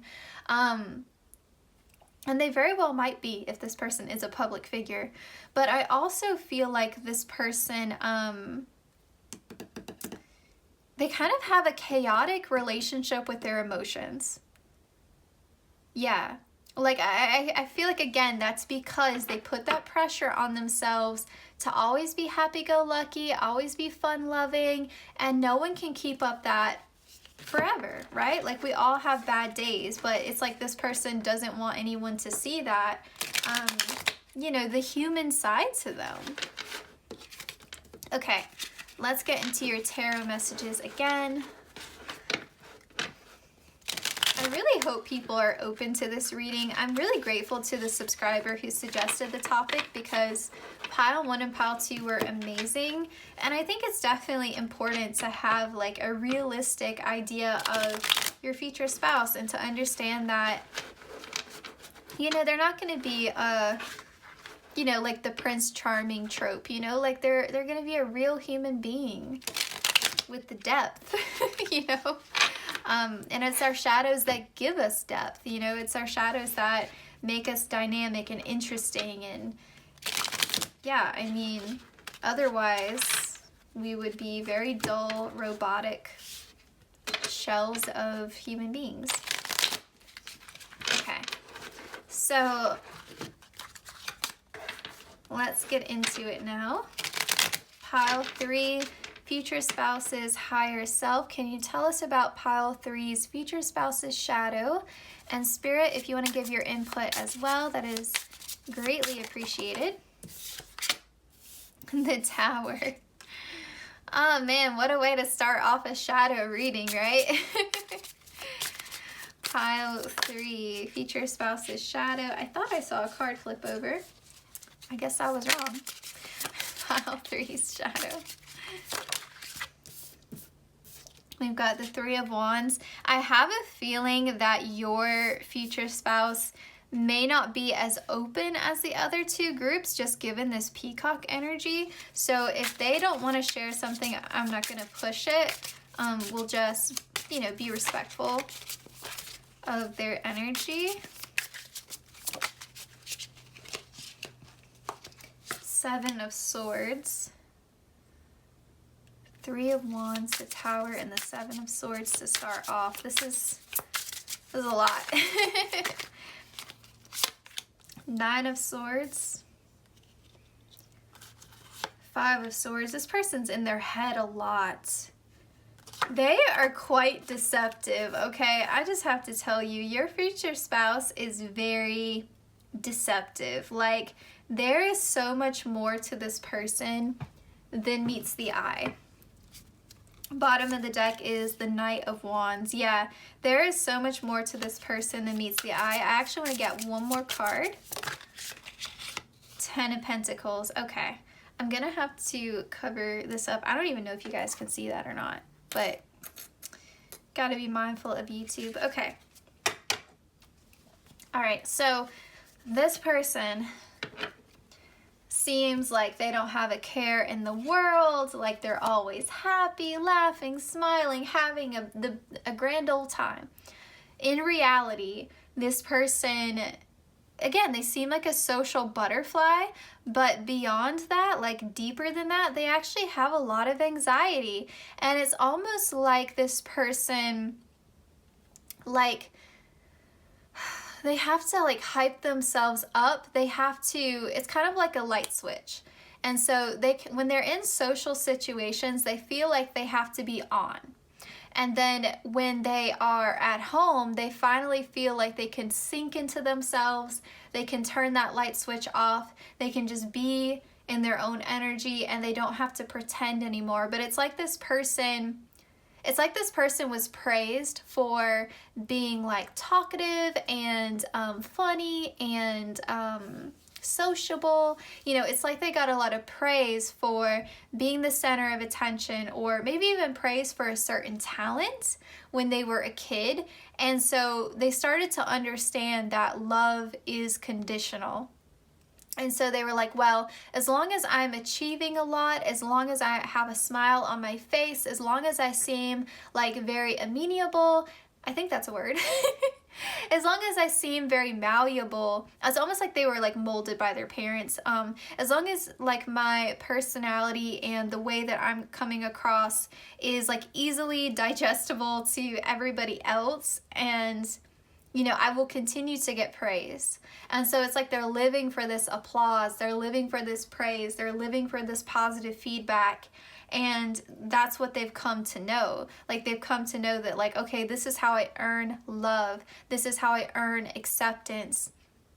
And so, you know, at a certain point in time, they became disconnected from their authentic self because nobody is that on all the time. Nobody is that on all the time. And it creates such a pressure.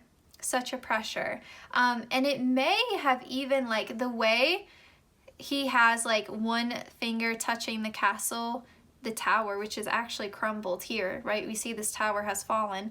And the way he's clutching this wand here like a crutch, kind of, to me, this is a very specific message, but I'm being taken back to when I was in undergrad, and there was this girl on campus that everybody knew, and she had a very flamboyant, over-the-top personality, and she was like the president. It's a small private college, and she was like the president of all these different clubs and societies, but she was always at all the parties, and you know, she did really well in school, and she was just always on the go. And even when I would go to like the dining hall, she would walk to every single table during every single like major like lunch rush, dinner rush, and speak to everybody. And I was like, when is she finding time to study?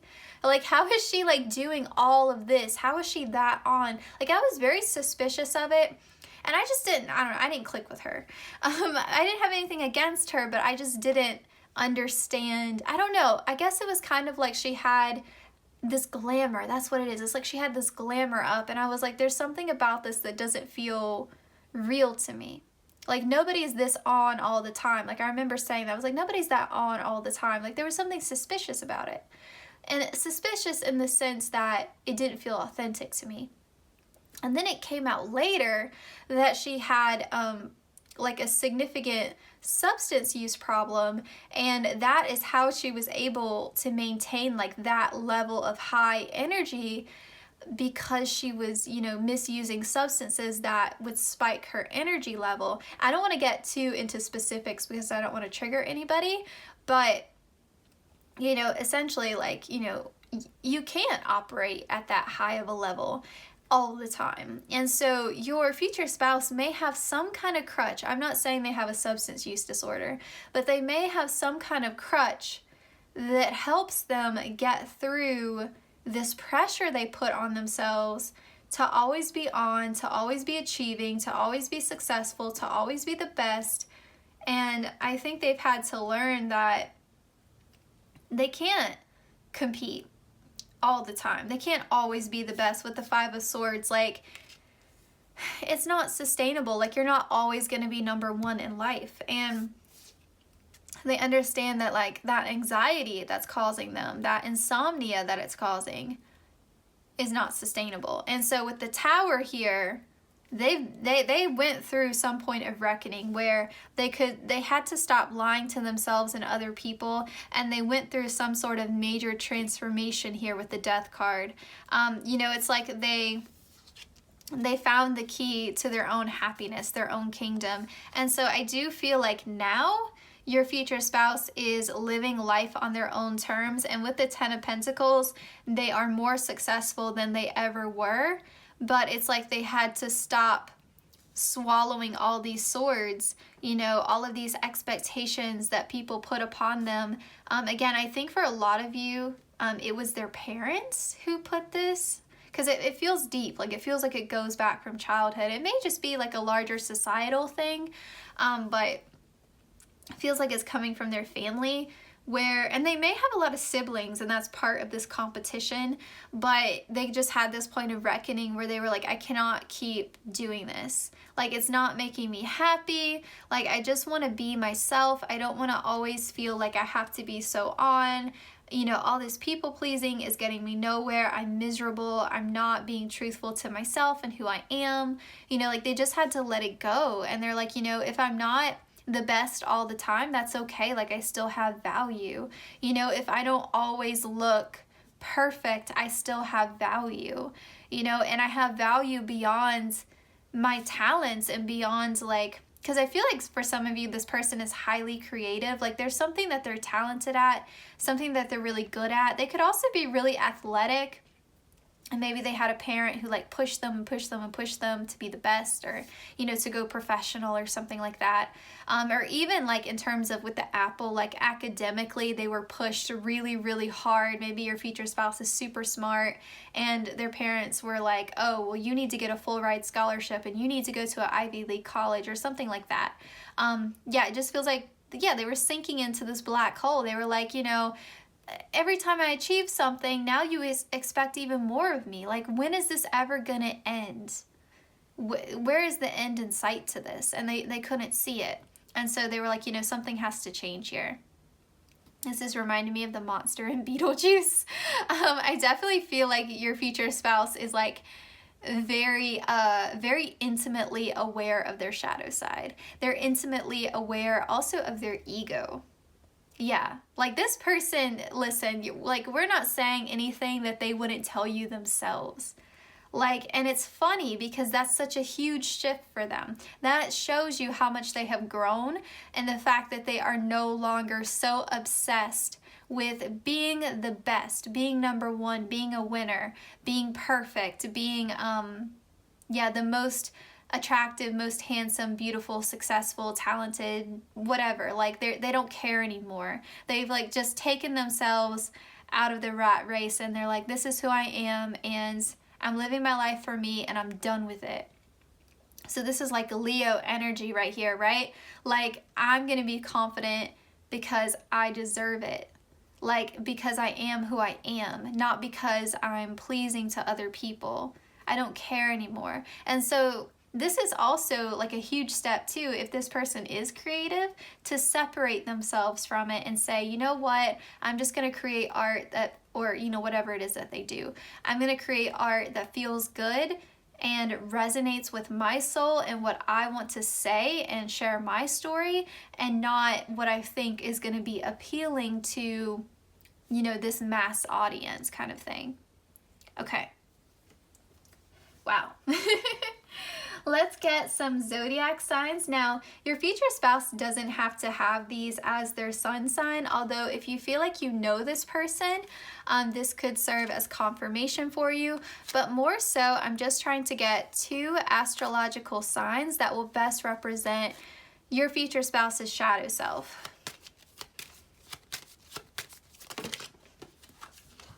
Oh man, we've got Libra. I said that in the very beginning. I said I was picking up Libra energy when we were, I think it was when we were doing your dice. So, yay me.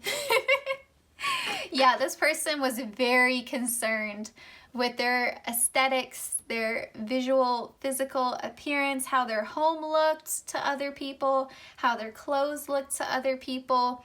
And they definitely, you know, Libra can be a little bit wishy-washy. And so, I mean, air signs in general, just because of the nature of the element itself. But especially with the scales, like back and forth, you know, like they were trying to balance out who they were internally with the expectations of other people, and they kept being off balance because they kept choosing to please other people. And so they had to come back to their own center and say, like, I want to love myself, you know, I want to love myself more than I need you to love me. And that, again, goes for not just romantic love, but it feels very strongly like their family. Or, again, like if they are a public figure, their audience. So perfectionism, indecisiveness. I feel like in terms of controlling, it's more so controlling themselves, you know, and trying to appear a certain way. Leo energy, I told you. Okay, yeah. I definitely feel like this person is now embodying like the positive attributes of this sign. I feel like before it was like, you know, Leo pride, you know, I have to look appealing to everybody. I have to be funny. I have to be the social butterfly. I have to be everything to everyone. I have to be center of attention. And I always say, like with Leo and the sun, like people expect so much from the sun, right? Like the sun gives so much warmth and, you know, beauty to our world. And then when it's cloudy, everyone's like, man, where's the sun? And people are mad that the sun has gone away. And the sun needs a break too, just like everybody else. And so, you know, it's kind of like your future spouse's energy, where if they say they don't want to go to the party, people are mad at them, so they feel like they have to go to the party. And you know, Leo's light, the sun, is so bright, it's hard for the sun to see itself because it's so blinded by its own light. And so it's like your future spouse wasn't able to see themselves clearly because of all the lights, all the energy they were giving away to other people. And you know, when you have a warm light, you can also attract people who can't create light for themselves, and then you end up in a situation where you're the giver and other people are just taking from you like moths to a flame. So I feel like your future spouse has encountered relationships that were very one-sided as a result of that as well. Like feeling like it's their responsibility to, I'm skipping a deck. I need to get the Archetype deck. Feeling it's like their responsibility, you know, if someone's upset, okay, it's my job to make you laugh. It's my job to entertain you. That's another thing too, is like your future spouse just feels this pressure to be entertaining. You know, like they can't just be quiet and in a corner. Like people won't let them. People like just ask too much of your person. But again, like with that Death card and that Tower, your future spouse has been like, y'all gotta leave me alone. Like you gotta just let me live my life and let me be me. Like your future spouse has had enough of like the people pleasing. Like they are so over it. Okay, which archetype, please Spirit, best represents Pile 3's future spouse's shadow self? Pile 3.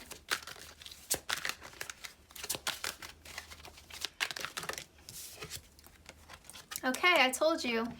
Y'all are sick of me saying that. I know. I'm sorry. I just feel like I am like just... I said your person was holding back, and then they opened like a floodgate, and I'm grateful. Okay, so we have artist, yes, and poet. So yes, I definitely feel like this person is a creative. This person does something that other people judge. So they create some sort of product that other people consume, judge, and talk about. That creates pressure. Okay, so we have artist, expressing a dimension of life that is just beyond the five senses, inspiring others to see life symbolically. Okay, and it says using talent as an excuse to mistreat others, posing as a starving artist to elicit pity. I don't really feel like they do that. I feel like it's just more of like kind of that tortured artist archetype where, you know, it's like they're creating things, and it's that fear of judgment, you know, and if they would just take their ego out of it and say like, listen, like I'm just a conduit for source, and I'm just creating, you know, for the sake of it, and if it's crap, it's crap. I'm just creating it from a place of joy and because I enjoy it, not to appeal to a certain demographic or anything like that. And yeah, I feel like this person struggled with that for a long time, and it hurt their art in the long run. Whatever it is that they create, you know, whether a musician or a writer, whatever, I feel like it hurt them in the end because they were holding themselves back. You know, they weren't putting their authentic truth into what they were creating. Yeah. And with the poet card here too, I do feel like to an extent, this person can be very dramatic. That's another thing too, is like a shadow aspect to them, is that with the Leo energy too, like they can be so dramatic, and not in the sense that they're interested in other people's drama, but in a sense of like they are the drama. Like they are, yeah, it's almost like they, how do I put it? like some small inconvenience happens to them and they act like the world is crumbling around them. There's like this meme that says like, how does it go? Like, am I pretentious? I don't know. And they're like, I'm laying on a lounge, like a chaise lounge, reading Oscar Wilde, drinking wine or something. I don't know. But that's your person's energy. Like, they're a little bit pretentious, a little bit snobby about their work. And it's from that like protective place of ego. And again, I feel like they have grown from this, but if we're talking about their shadow self and what they've had to work on, that's part of it. That's definitely part of it. Yeah, I feel like they were definitely creating stuff before from a place of like trying to get attention more than anything, and they definitely were falling into that starving artist, tortured artist, more so tortured artist than starving artist, because I do feel like this person's pretty financially well off with the 10 of Pentacles, but they may have played that role though, because there's something there about your future spouse kind of being like an actor. Like they just show up and they just fulfill a role that they think other people want from them, you know? And so it's like, who are they?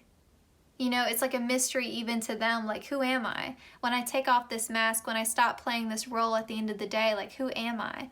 You know, or like, you know, like certain, really like any type of trope or stereotype that you have about artists or musicians, or poets, you know, that would be sort of the role that they were taking on, depending upon like what it is that they do.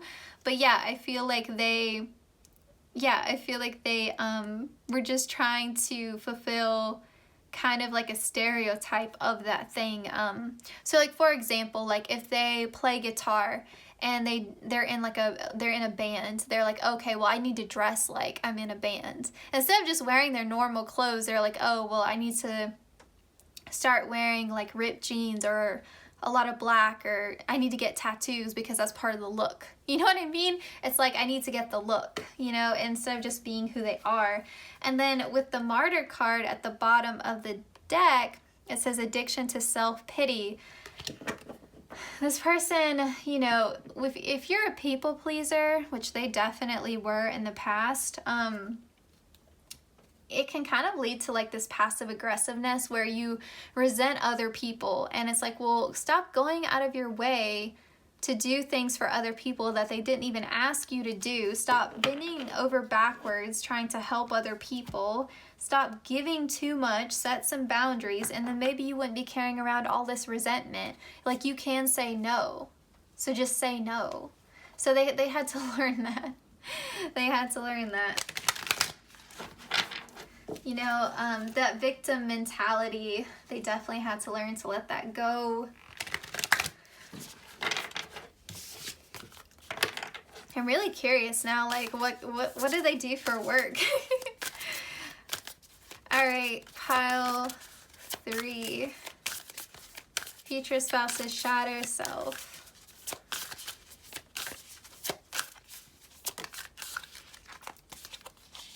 Full moon in Capricorn, end of a tough cycle. Yeah, they had to come back down to earth, you know, get out of their ego and work through this stuff. I do feel like they've worked through the worst of it, you know, like they have come out on the other side.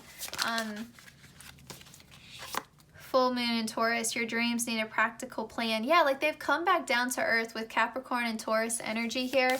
Like they have ended that Tower Death card energy. Like they have reconciled some of this, and for some of them, like they could have a career change or a shift in their career where, you know, now they're doing things that they actually enjoy. Nothing will come of this situation, void of course moon. Like all of their fears of like what would happen if they stopped catering to the needs of other people didn't actually come to pass. You know, like actually people are drawn to authenticity. Actually, you know, the people who fall away from your life when you stop being a yes man and stop being a people pleaser aren't people that you wanted in your circle anyway. You know, like they've learned that.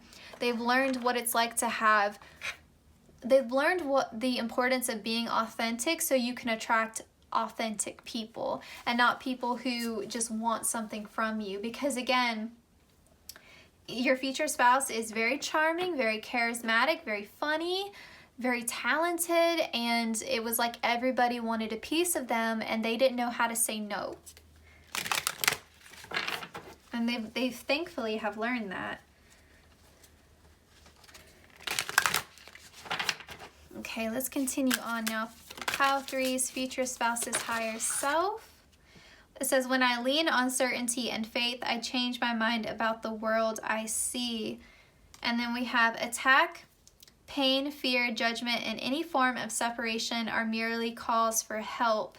Yeah, I really feel like this person may have had a spiritual awakening, or at least they started to get out of their ego and see that there is more to life than just what people think about you, and that your connection with yourself is the most important relationship you will ever have. Hope is the conduit for miracles. Yeah, I feel like they were so afraid. Like they were so afraid, like what is gonna happen when I stop trying to fulfill this role and when I just show up as myself? Like, am I gonna lose my career success? Am I gonna lose my relationship with my family? Am I gonna lose my friends? Like, this person felt like so much was at stake just for them changing their path, changing how they were showing up, starting to say no to people. Like, they were so afraid of what that was gonna look like. And in the end, it improved their life so much.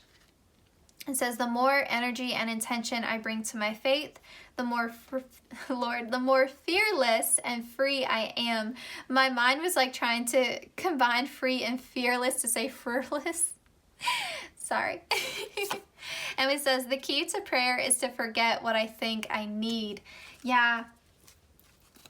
I find a deeper meaning and personal growth amid the discomfort. This is actually my favorite card for this pile here.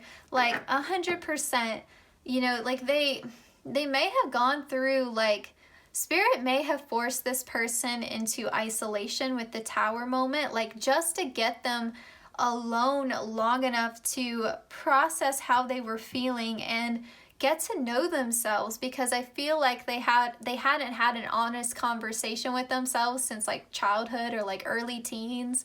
You know, like they had just been like an actor fulfilling a role for so long that they became so disconnected from themselves. For some of you, this could have been during the pandemic, like that they, you know, finally got clarity on like who they are and started to set boundaries and, you know, understand that their worth isn't dependent upon how many people are clapping for them, and that the most important thing is that they're living a life that they are proud of, not a life that their parents or their audience, customers, clients, fans, whatever the case may be, you know, is proud of them. It's more important for them to be proud of themselves. And yeah, like, stop forgetting what forget what you think you need. You don't need all of this constant praise and attention and applause. What you need is real, honest, authentic connection with yourself and with other people and with your art as well. Because this person does strongly feel like some form of an artist, some form of a creative. Okay. So now we're going to get some more general messages. I just love using this deck. So we're going to get some general messages about the connection, about your marriage to your future spouse, just anything, honestly, that wants to come through. If we get more shadow self messages, that's cool. But I just want to open up the reading a little bit here and get some more information.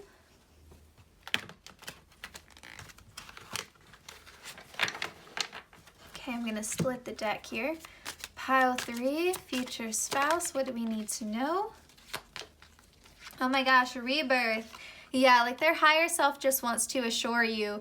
This is basically the death card we got in the beginning repeating, that this person has healed their shadow. You know, and that's like a lifelong journey, but it's saying here that they've made significant progress.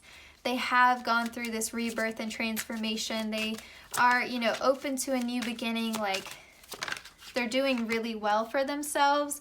Yeah, they're listening to their own intuition. They're not focused on what other people think or say about them anymore. Sorry, this card fell on the floor.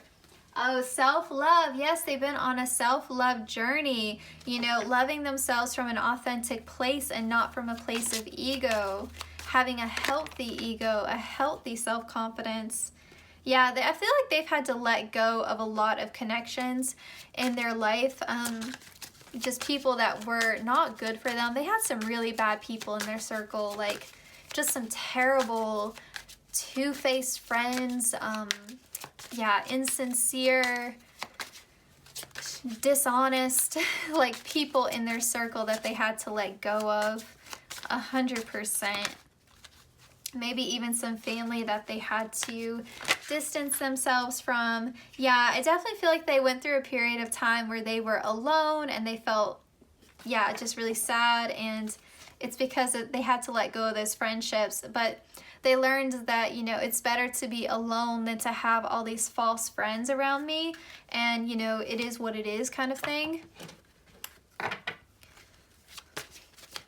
I think this person also had to conquer a fear of being alone. It's almost like being alone was a relief to them because they didn't have to put on that mask.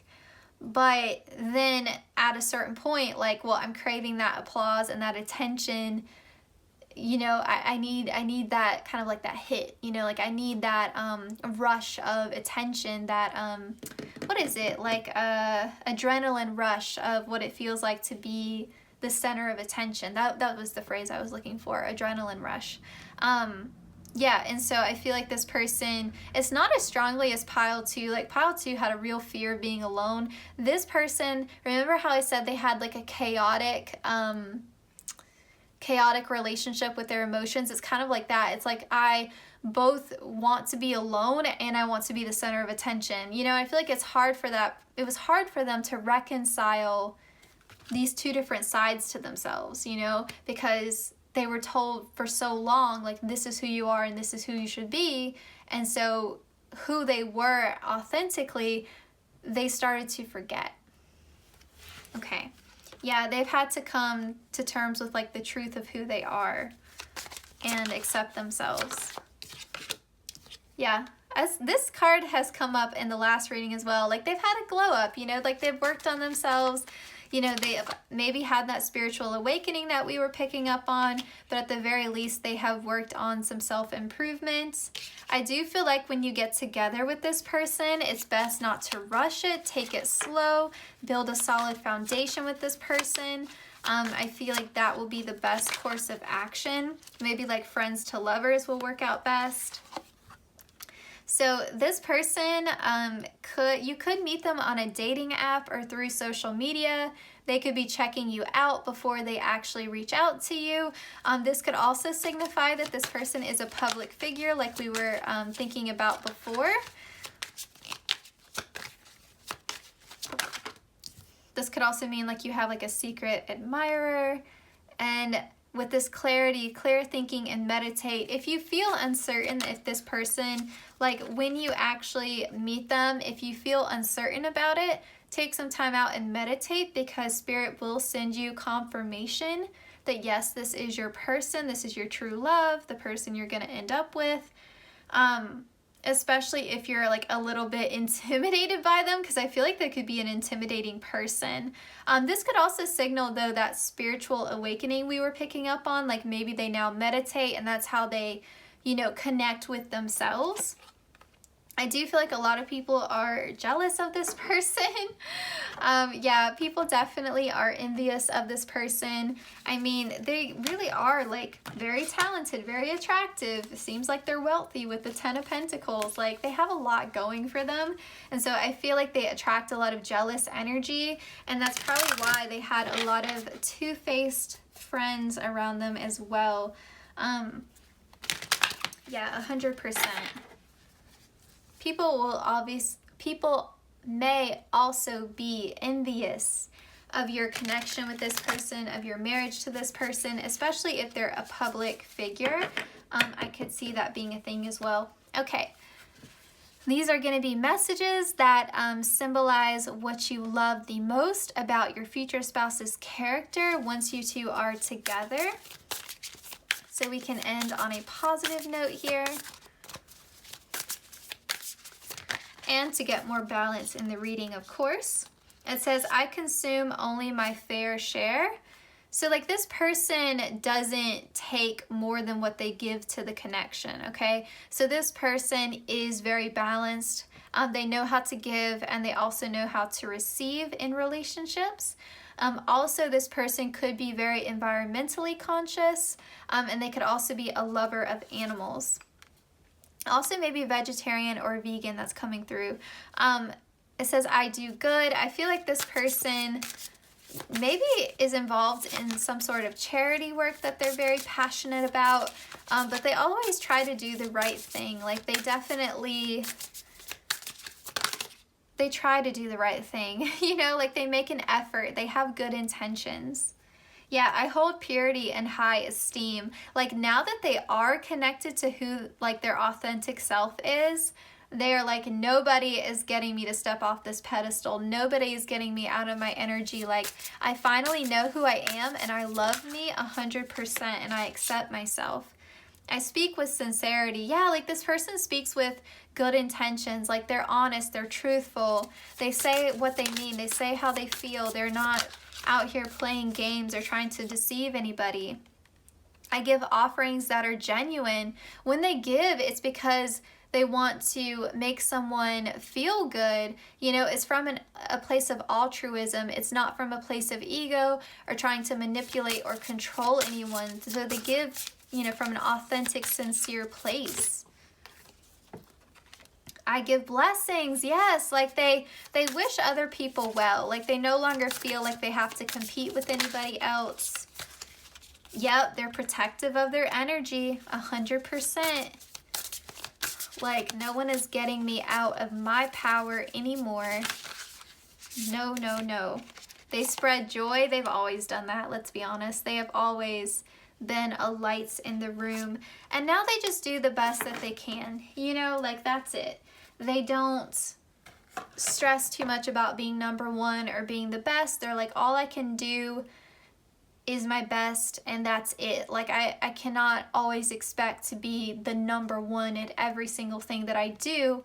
And you know, other people have a right to shine as well, and it's not always all about me all the time. You know, so I feel like now their ego is in check. Okay. Honestly, this reading's kind of more about their ego than anything, but that's okay. All right, so this is a message from your future spouse's higher self. If their higher self was speaking to your shadow self, okay? So their higher self speaking to your shadow. And this card is going to end the reading. This is a beautiful image. Like, this is so pretty. It says, life is a series of constantly shifting cycles. When we resist change, we resist the natural flow of life and create unnecessary stress. Go with the flow. You will be surprised where it leads. This person has been through that, right? Like they had a big ending with the Tower. They had a big ending with the Death card. And so they've understood how very necessary change is. And so they want to share that wisdom with you as well, pile 3. Okay, so this was your message. I hope it resonated. I hope you enjoyed it. A huge thank you to your future spouse's higher self and being so open with us today in regards to their shadow. I know it's not easy to talk about, so a huge thank you to them. Thank you all for letting me do this reading for you. Thank you for being open to the messages, and a huge thank you to the subscriber who suggested this topic. I really enjoyed it a lot. Also, let me know in the comments if you like the love dice. And yes, so please consider liking, commenting, sharing, and subscribing, hitting the notification bell so you always know when I upload. The easiest way to support the channel is to watch the ads. I would like to express so much gratitude towards everyone who's been supporting the channel thus far. Your support and encouragement means the world to me, and I'm very excited to see us continue to grow as a community. And I will see you all in my next one. Take care, pile 3. Wishing you the very, very best.